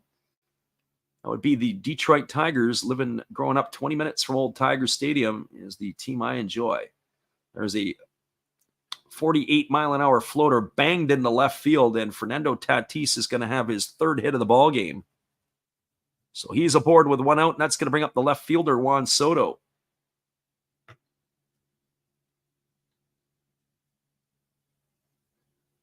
Gracie Lynn says, another sad part about the Royals, their AAA team in Omaha is such a good team, and it never translates into the MLB. It's like a quad A team. It's funny you say that, as there's a floater that floats up for a strike, and the count is 0-1. It looks like Soto is done for the night. They have Azakar in here to pinch hit. There's a floater that just misses inside for a ball, and the count is 1-1. So Azakar batting here for Soto. And there is a floater that's lifted into left field. This ball is going to get down, and it's going to get all the way to the wall. Austin Hayes in there to pick it up. Stopping at third is Tatis. And cruising into second is Azakar with a double. And he's got a knock here. So that's going to put runners at second and third. It's going to bring up Manny Machado to the plate. Alexander Leggett says Omaha could beat the A's. The interesting part, I remember a few years ago, there was a fella who was in our area here who was drafted by the Royals, spent about 3-4 seasons in their organization. As there's a breaking ball that misses outside, and he had done some work for us for a little bit. I remember asking him, and I said, so what's the story with the Royals? What is their deal? Is Kansas City a ball club that, as there's a floater that floats in for a called strike, counts 1-1 to Machado. And he said they didn't put a lot of stock into their AA team. They would put more stock into AAA. There's a floater swung on. It's grounded over to short, fielded by the shortstop. He checks the runner back to second. Tatis stays at third. That is going to retire Machado on a ground out 6-3. So the runners have to hold. 2 out here, and that's going to bring Xander Bogaerts to the plate.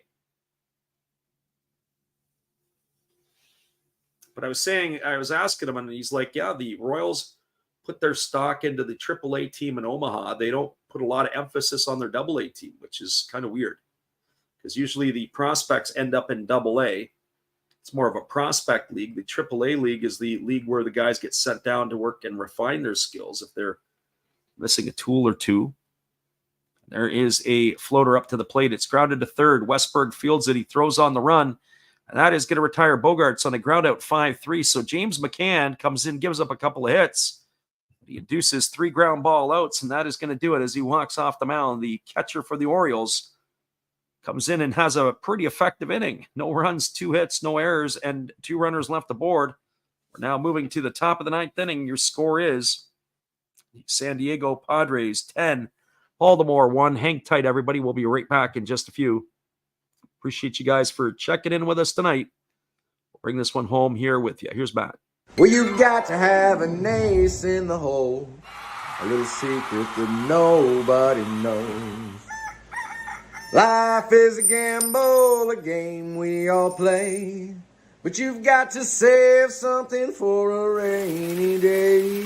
You've got to learn to play your cards right if you expect to win in life. Don't put it all on the line for just one roll. You've got to have an ace in the hole.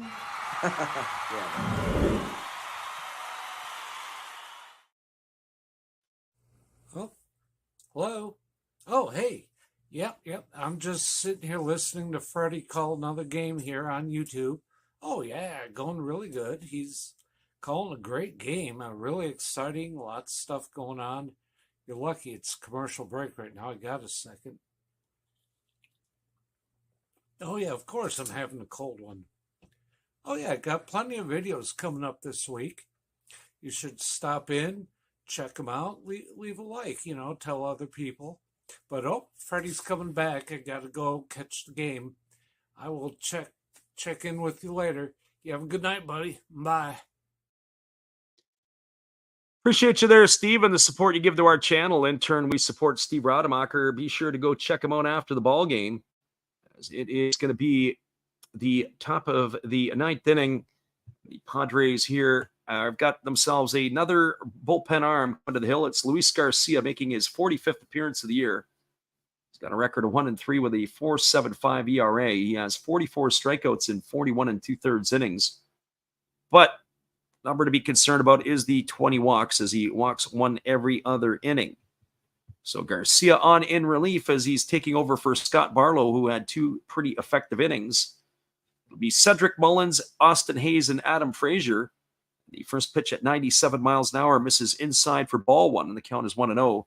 Mullins tonight, 2 for 3 and an RBI. Both of his hits have been singles, raising his season average to 257. As the right-hander Garcia kicks and delivers, there's a fastball swung on. It's taken on a hop by Cronenworth. He's going to take him himself at first base. Goes in the books as a ground out to 3 for out number 1. I'll bring up the left fielder, Austin Hayes.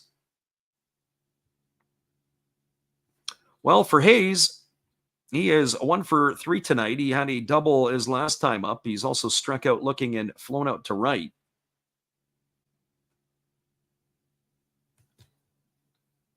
Just as a reminder, after the game's done, we'll give you a full roundup of all the action across Major League Baseball. Here's the pitch. It is a fastball that misses down, and the count is 1-0. Jimmy Wynn says the Tigers are fun to watch, a lot of young players. Well, I think they're on a second rebuild now, Jimmy, because the previous regime, as there's a breaking ball that swung on and missed, some of their players that they've drafted really haven't panned out. Even Spencer Torkelson, who hit his 19th homer tonight, hitting 230 as their first baseman. I have to say, you probably got to give him another season to see how this plays out. There's a breaking ball swung on. This ball is belted to deep left field. Moving back on the warning track, making the leap, but this ball is going to be gone. A home run for Austin Hayes. That's going to be a solo shot. That's number 11 on the year for him. So they have cut the lead to 10-2. It is now an 8-run differential. So the only thing that's left right now in this game pretty much are the stat lines and fantasy points. That's going to bring up the second baseman, Adam Frazier.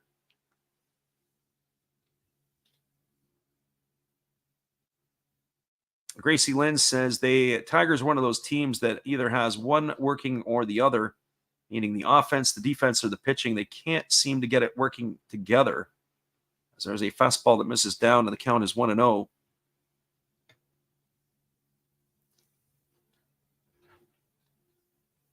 Yeah, the Tigers there's just not enough, like the ballpark that they have, they don't have enough team speed. They can't hit as a group. There's a fastball swung on and fouled away, and the count is 1-1.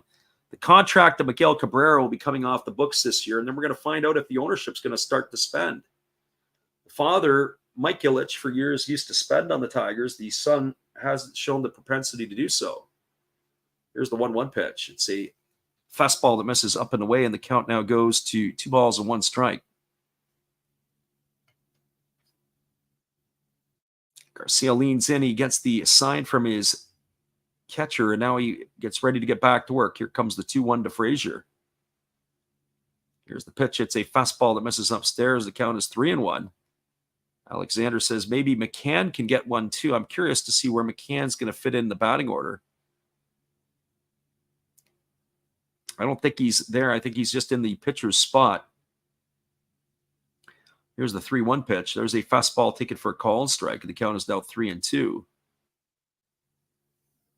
Some of the players I think about in the Detroit uniforms that did get away in recent years, Eugenio Suarez, a nice career with Cincinnati. Basically, the Tigers got Alfredo Simon in return for him. There's a fastball swung on. It's lashed in the left field for a base hit. It's going to be a single for Frazier, and that is going to bring up the third baseman, Ramon Urias. As I said, it was watching the Tigers play, losing some of their players as they've lost some guys around the league, letting them go. James McCann's another one. He could still be the catcher for the Tigers. End up getting paid by the White Sox as a free agent. There's a breaking ball down. They appeal over to the first base umpire, but they say that Urias didn't go, and it's 1 ball and no strikes.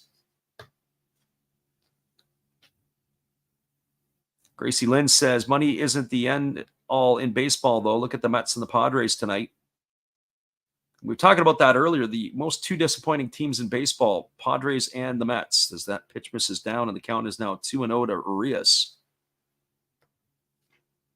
Lots of money being spent, and not a lot of return on the dollar. So here comes the 2-0 pitch. The pitch is on its way. It is a fastball swung on and missed, and the count goes to 2-1. On the flip side, you look at the Atlanta Braves and what they're producing this year. That lineup we witnessed on Sunday night, oh my goodness.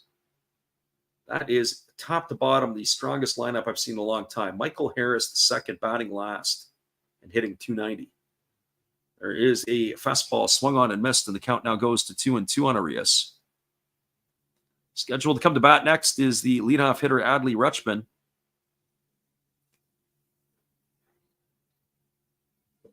So 2 balls and 2 strikes as Garcia works to the set. And now the pitch is on the way. It is a breaking ball that misses down, and the count now goes to 3-2.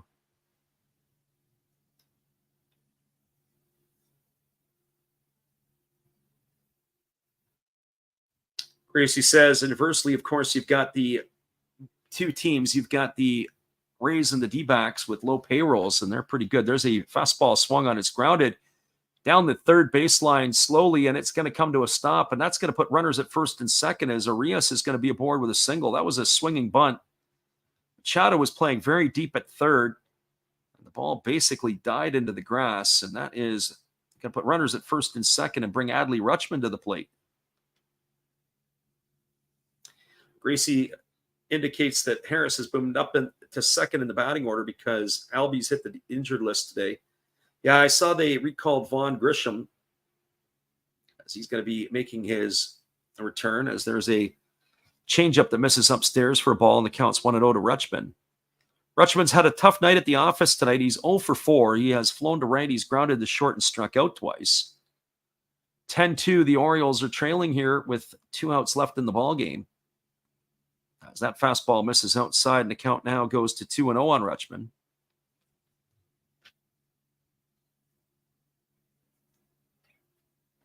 (10-2), the Padres have the lead.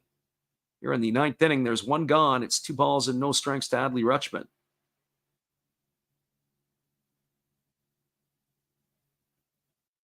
As the right-hander delivers, there's a fastball swung on and grounded foul over on the first base side. The count now goes to 2-1.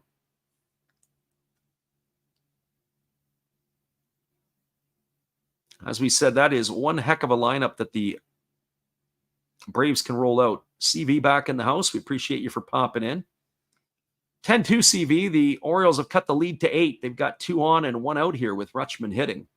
The pitch on the way is a fastball swung on and fouled away. So the folks that are with us tonight are either going to witness a blowout by the Padres or one of the greatest comebacks in Orioles history.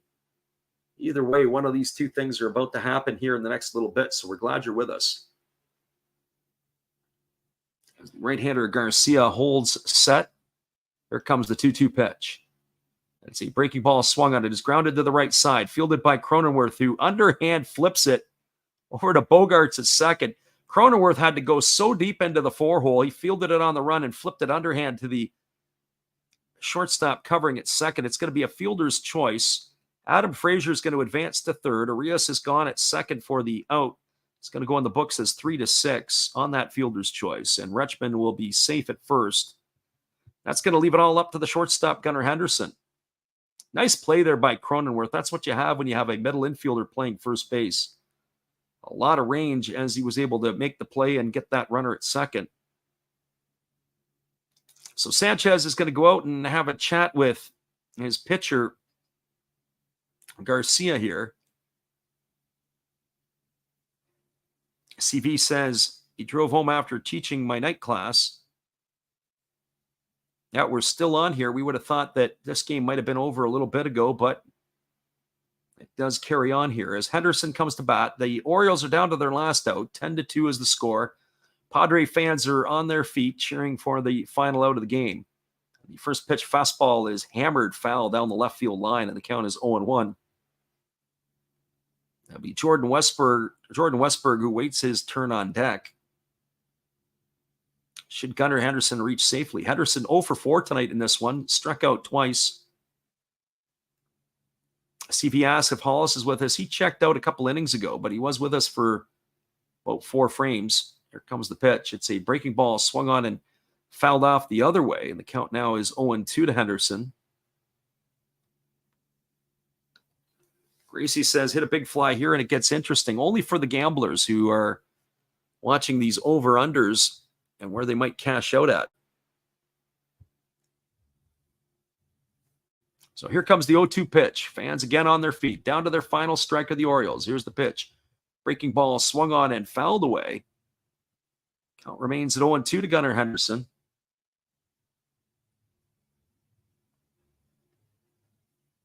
As we said, when this game's finished, we'll give you the full roundup from around the MLB. And on top of that, we're going to call one game in the middle of the night on Thursday to Friday, a Japanese game, and then we'll be out of here for a bit. But we will be putting out some videos for you while we're away. There's a fastball swung on. This ball's lined into center. It's going to get down for a base hit. That's going to cash in Frazier with the second run of the inning. It's now 10-3. Stopping at second is Rutschman, a single there by Henderson, and it's going to be Jordan Westberg to come to the plate. We're talking about using and abusing pitchers. Well, certainly in this case, you would think that the Padres don't want to get another pitcher up here. You'd like to hope that Garcia can finish this thing off.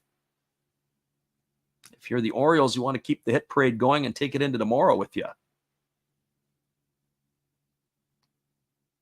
So scoreline is now 10-3. There's two gone here. It is going to be Westberg hitting in the spot where Santander was.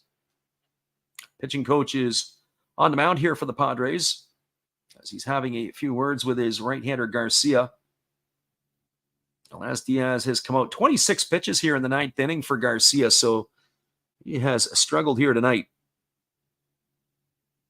Friend Tyler, looking to close this off, wants to get his out. Gracie says it's 12:30 in the morning where she's at on the East Coast. We appreciate you for being here again, Gracie. We thank you for your kind support as always.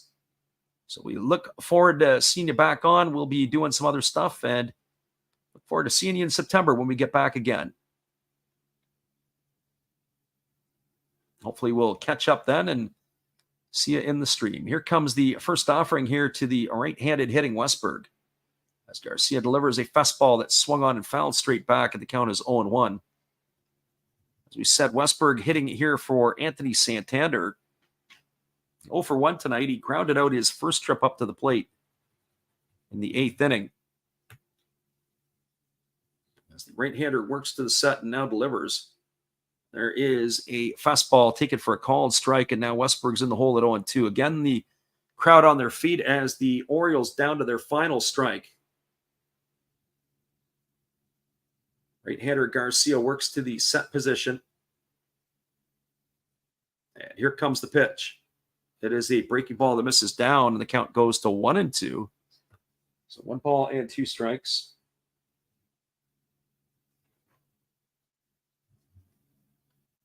Tyler says, if they score again, I lose. Well, here we go. This is going to be the interesting part. Here's the pitch. Fastball swung on. It is lifted foul down the right field line. Count remains at 1-2 because I think Tyler said he took the 6.5. Well, if you took the 6.5, you're in a good position here. There is a lefty now up and throwing. It is Tom Cosgrove. He's getting already in a hurry in the bullpen there. So 1 ball and 2 strikes. There's a breaking ball swung on. This one's fouled away, and the count remains at 1-2. See, like he's throwing like it's a 5-alarm blaze. They still have a cushion here. They could hit a home run and be down 4. Lots of room to play here. Crowd in San Diego urging the right-hander Garcia on. Here comes the 1-2 pitch. It's on the way. It's a breaking ball that misses down, and the count now goes to 2-2. So 2 balls and 2 strikes. Big D in the house tonight. Jumping in here at the end of the night. You got yourself a 10-3 ball game, Big D, as the Padres are sticking it to the Orioles. The Orioles are trying to get some runs back. Here's the offering from Garcia. Fastball swung on. Grounded to short. Bogarts fields it. He flips it over to second for the fielder's choice. And that is going to do it as the Padres are going to win this one 10-3. Your final score, 10 for San Diego, 3 for Baltimore. In the inning here in the ninth, there were 2 runs in the inning on the benefit of 4 hits. There was no errors, and there were 2 runners left aboard. We'll be back here in just a couple moments to wrap this baby up. We appreciate everybody for being here. Hang tight, everybody. Check this one out from our friend Steve, and we'll be right back after this to wrap it up. Great game you called, Freddie. This is Steve Rodemacher, and you guys, now that the game's over, should come over to my channel to see some awesome stuff like the buttons behind me, or the unopened magic cards behind me, or things like a Cal Ripken Jr. rookie card. Why not? An Earl Weaver rookie card, Hall of Fame manager. We have a rookie card, Tony La Russa, for the Kansas City Athletics. And next we have Ted Simmons, Hall of Fame catcher for the Cardinals and Brewers, later went on to the Braves. We have autographs of Marianne from Gilligan's Island, Dawn Wells, and you know it, it's Danny Trejo, machete with a machete. Hey guys, thank you again, Freddie. Awesome game. Same channel tomorrow, everybody. Last Reps Baseball, and hopefully same time. Appreciate you there, Steve. And we're going to give you the rundown across Major League Baseball and all the final scores tonight. Everything across the MLB is pretty much in the books at this point as we do our double check, and it is all finals now. We'll start off in the National League. The Pirates knocked off the Mets 7-4 today. It was a 6-run seventh inning for the Pirates that did it for them. It is Selby getting the win. He goes to 1-0. Budo takes the loss. He's 0-2 for the Mets. Bednar gets the save, his 25th of the year.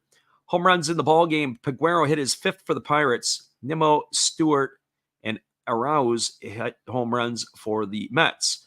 7-9-0 for the Pirates. 4-7-1 for New York. Again, your final 7-4 Pittsburgh. In Colorado, the Diamondbacks scored 5 runs in the top of the 9th inning to come from behind to beat the Rockies. 8-14-0 for the Diamondbacks. 5-10-2 for the Rockies. Ginkel gets the win in relief. He goes to 6-0. Lawrence takes the loss. He falls to 3-6. Sewald, the former Mariner, gets his 3rd save in the desert. It was Christian Walker hitting his 26th of the year and Doyle hitting his 8th for Colorado. Again, your final 8-5 for the Diamondbacks.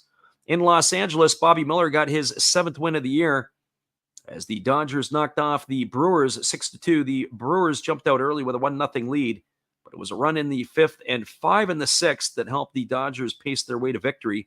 6-10-0 for Los Angeles, 2-2-2 for the Brew Crew. Miller the win at 7-2. Adrian Hauser takes the loss. He falls to 4-4. Ryan Yarborough got his first save in a Dodger uniform, and Carlos Santana hit number 16 for Milwaukee. American League Finals, the Minnesota Twins knocked off the Detroit Tigers today. Our friend Big D will be fist pumping that one. 5-7-0 for the Twins. They scored all their runs in the 6th inning, including a grand slam by Matt Wallner. 3-7-0 for the Tigers. Tigers got home runs from Miguel Cabrera, his 2nd of the year, a 2-run shot, and Spencer Torkelson, number 19. Floro gets the win in relief. He goes to 1-0. Cisnero 2-3 for the Tigers, and Johan Duran gets save number 22. For the Texas Rangers, they knock off the Los Angeles Angels 7-3. 7-11-1 for the Rangers, 3-8-1 for the Angels. Jordan Montgomery gets the win. He's 2-1. Lucas Giolito falls to 7-9 on the year. Randall Grichuk hit his 3rd home run for the Angels, and it was 2 home runs today for Corey Seager. That gives him 22 on the year. Again, your final 7-3 Texas. In Kansas City, the Mariners scored 2 in the top of the 10th to knock off the Royals 10-8. 10-14-1 for the Mariners, 8-15-1 for the Royals. Win goes to Andres Munoz. He goes to 3-5. Davidson takes the loss in relief. He's 1-2. Tyler Saucedo gets the save for the Mariners. Home runs in this one, Eugenio Suarez hit his 17th, Ty Francis 10th, Teoscar Hernandez number 18th, and Josh Rojas hit his 1st for the Mariners. Bobby Witt Jr. hit number 3 for the Royals. Interleague play, bunch of games, including this one here. The Cleveland Guardians knocked off the Reds 3-0. 3-7-0 for the Guardians, 0-6-1 for Cincinnati. Logan Allen goes to 6-5 on the year for the Guardians. It is Ashcraft taking the loss. He falls to 6-8. Emmanuel Clase gets his 32nd save of the year. Houston knocked off Miami 6-5, 6-8-2 for the Astros, 5-8-1 for Miami. Hunter Brown gets his 9th win of the year against 8 losses. AJ Punk takes the loss. He's 5-5. Presley gets his 28th save. Home runs in the ballgame for Houston. Tucker hit his 23rd. Diaz hit his 16th. And Chas McCormick hit number 16 as well. Jorge Soler hit number 30 for Miami. Impressive year for the former Cub, Royal, and Brave. Boston went into Washington, knocked off the Nationals. It was 5-7-0 for the Red Sox, 4-6-1 for the Nats. Schreiber got the win. He goes to 2-1. Josiah Gray takes the loss. He's 7-10. Kenley Jansen gets his 28th save of the year. Alex Verdugo, he gets his 9th home run of the season for Boston. In Toronto, the Blue Jays knocked off the Phillies 2-1. It was the battle of the bullpens after Zach Wheeler and Yusei Kikuchi left the ball game. It was a 2-1 final, 2-4-0 for the Blue Jays, 1-4-0 for the Phillies. Hicks gets the win in relief. He's 1-1 now with the Jays. Sir Anthony Dominguez takes the loss. He's 2-3. Fresh off the injured list, Jordan Romano gets his 29th save of the year. In Atlanta, the Braves knocked off the Yankees 5-0. Bryce Elder held the Yankees to 1 hit in that one, 5-6-0 for Atlanta, 0-1-2 for the Yankees. Elder's 9-4. Luis Severino drops to 2-8. Home runs in the ball game. Ronald Acuna Jr. hit number 27. Marcelo Zuna hit number 24.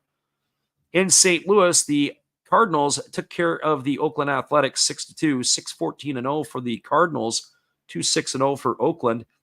Dakota Hudson gets the win. He goes to 4-0. Watkins takes the loss for the A's. He's 0-1. Home runs in the ballgame. Butler hit his first for Oakland. 3 homers for St. Louis. Arenado, number 25. Walker hits number 11. Edmund hits number 11. Battle of Chicago, the White Sox and the Cubs. It was the Southsiders knocking off the Northsiders 5-3. White Sox 5-10-0, 3-5-0 for the Cubs. Ramsey gets the win in relief. He's 1-0. Merriweather takes the loss. He's 4-1. Santos gets his 4th save of the year for the White Sox. Home runs in that game. Luis Robert hit number 32. For the Cubs, it was Ian Happ, number 14, and Sam Suzuki, number 11. Your final in San Diego, the Padres knocked off the Orioles 10-3, 10-13-0 for San Diego, 3-11-1 for Baltimore. Michael Wacha improves to 9-2. Of course, this is the game that we called. Jack Flaherty falls to 1-2 with his new club in Baltimore. Austin Hayes hit his 11th home run, and Gary Sanchez with the grand slam in the first inning hit his 16th. The only other game that was out there that we missed was the Giants knocking off the Rays 7-0, 7-9-1 for San Francisco, 0-3-2 for Tampa. Sean Manaea gets the win. He's 4-3. Little takes the loss for the Rays. He's 2-4. Wilmer Flores hit his 16th. Tyro Estrada hit number 10. And that is it for our recap. All right, everybody. Once again, we appreciate everybody for being here. Our friend Tara in here. Also, our friend Josh. We had Tyler, CV baseball card collector. Friend Big D as well. Not to mention Matt Hollis, who checked in. Jimmy Wynn. As I said, Tyler, Alexander Leggett, and anybody else that I may have missed. We really appreciate you guys for making this part of your evening. We will catch you guys again. We'll be off tomorrow night. It is going to be Thursday. We're going to be in the middle of the night calling the game, one of the Japanese games. So check our schedule as it gets updated. And then we will be on hiatus as we are going to be going to the land of the rising sun for 3 weeks. Be sure to check out our channel as we have a whole lot of stuff that's going to be going on at that point in time. Once again, everybody, we appreciate you all for being here. We'll catch you all in a couple of days. Happy trails to you until we meet again. Happy trails to you. Each smile comes back again. Who cares about the clouds when we're together? Just sing a song and think about sunny weather.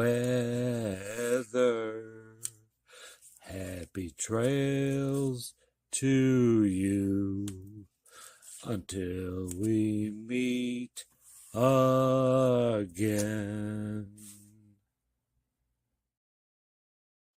Have a great night, everybody. We thank you again for your support and listening in with us tonight. Have a great night, and we will see you in a couple of days.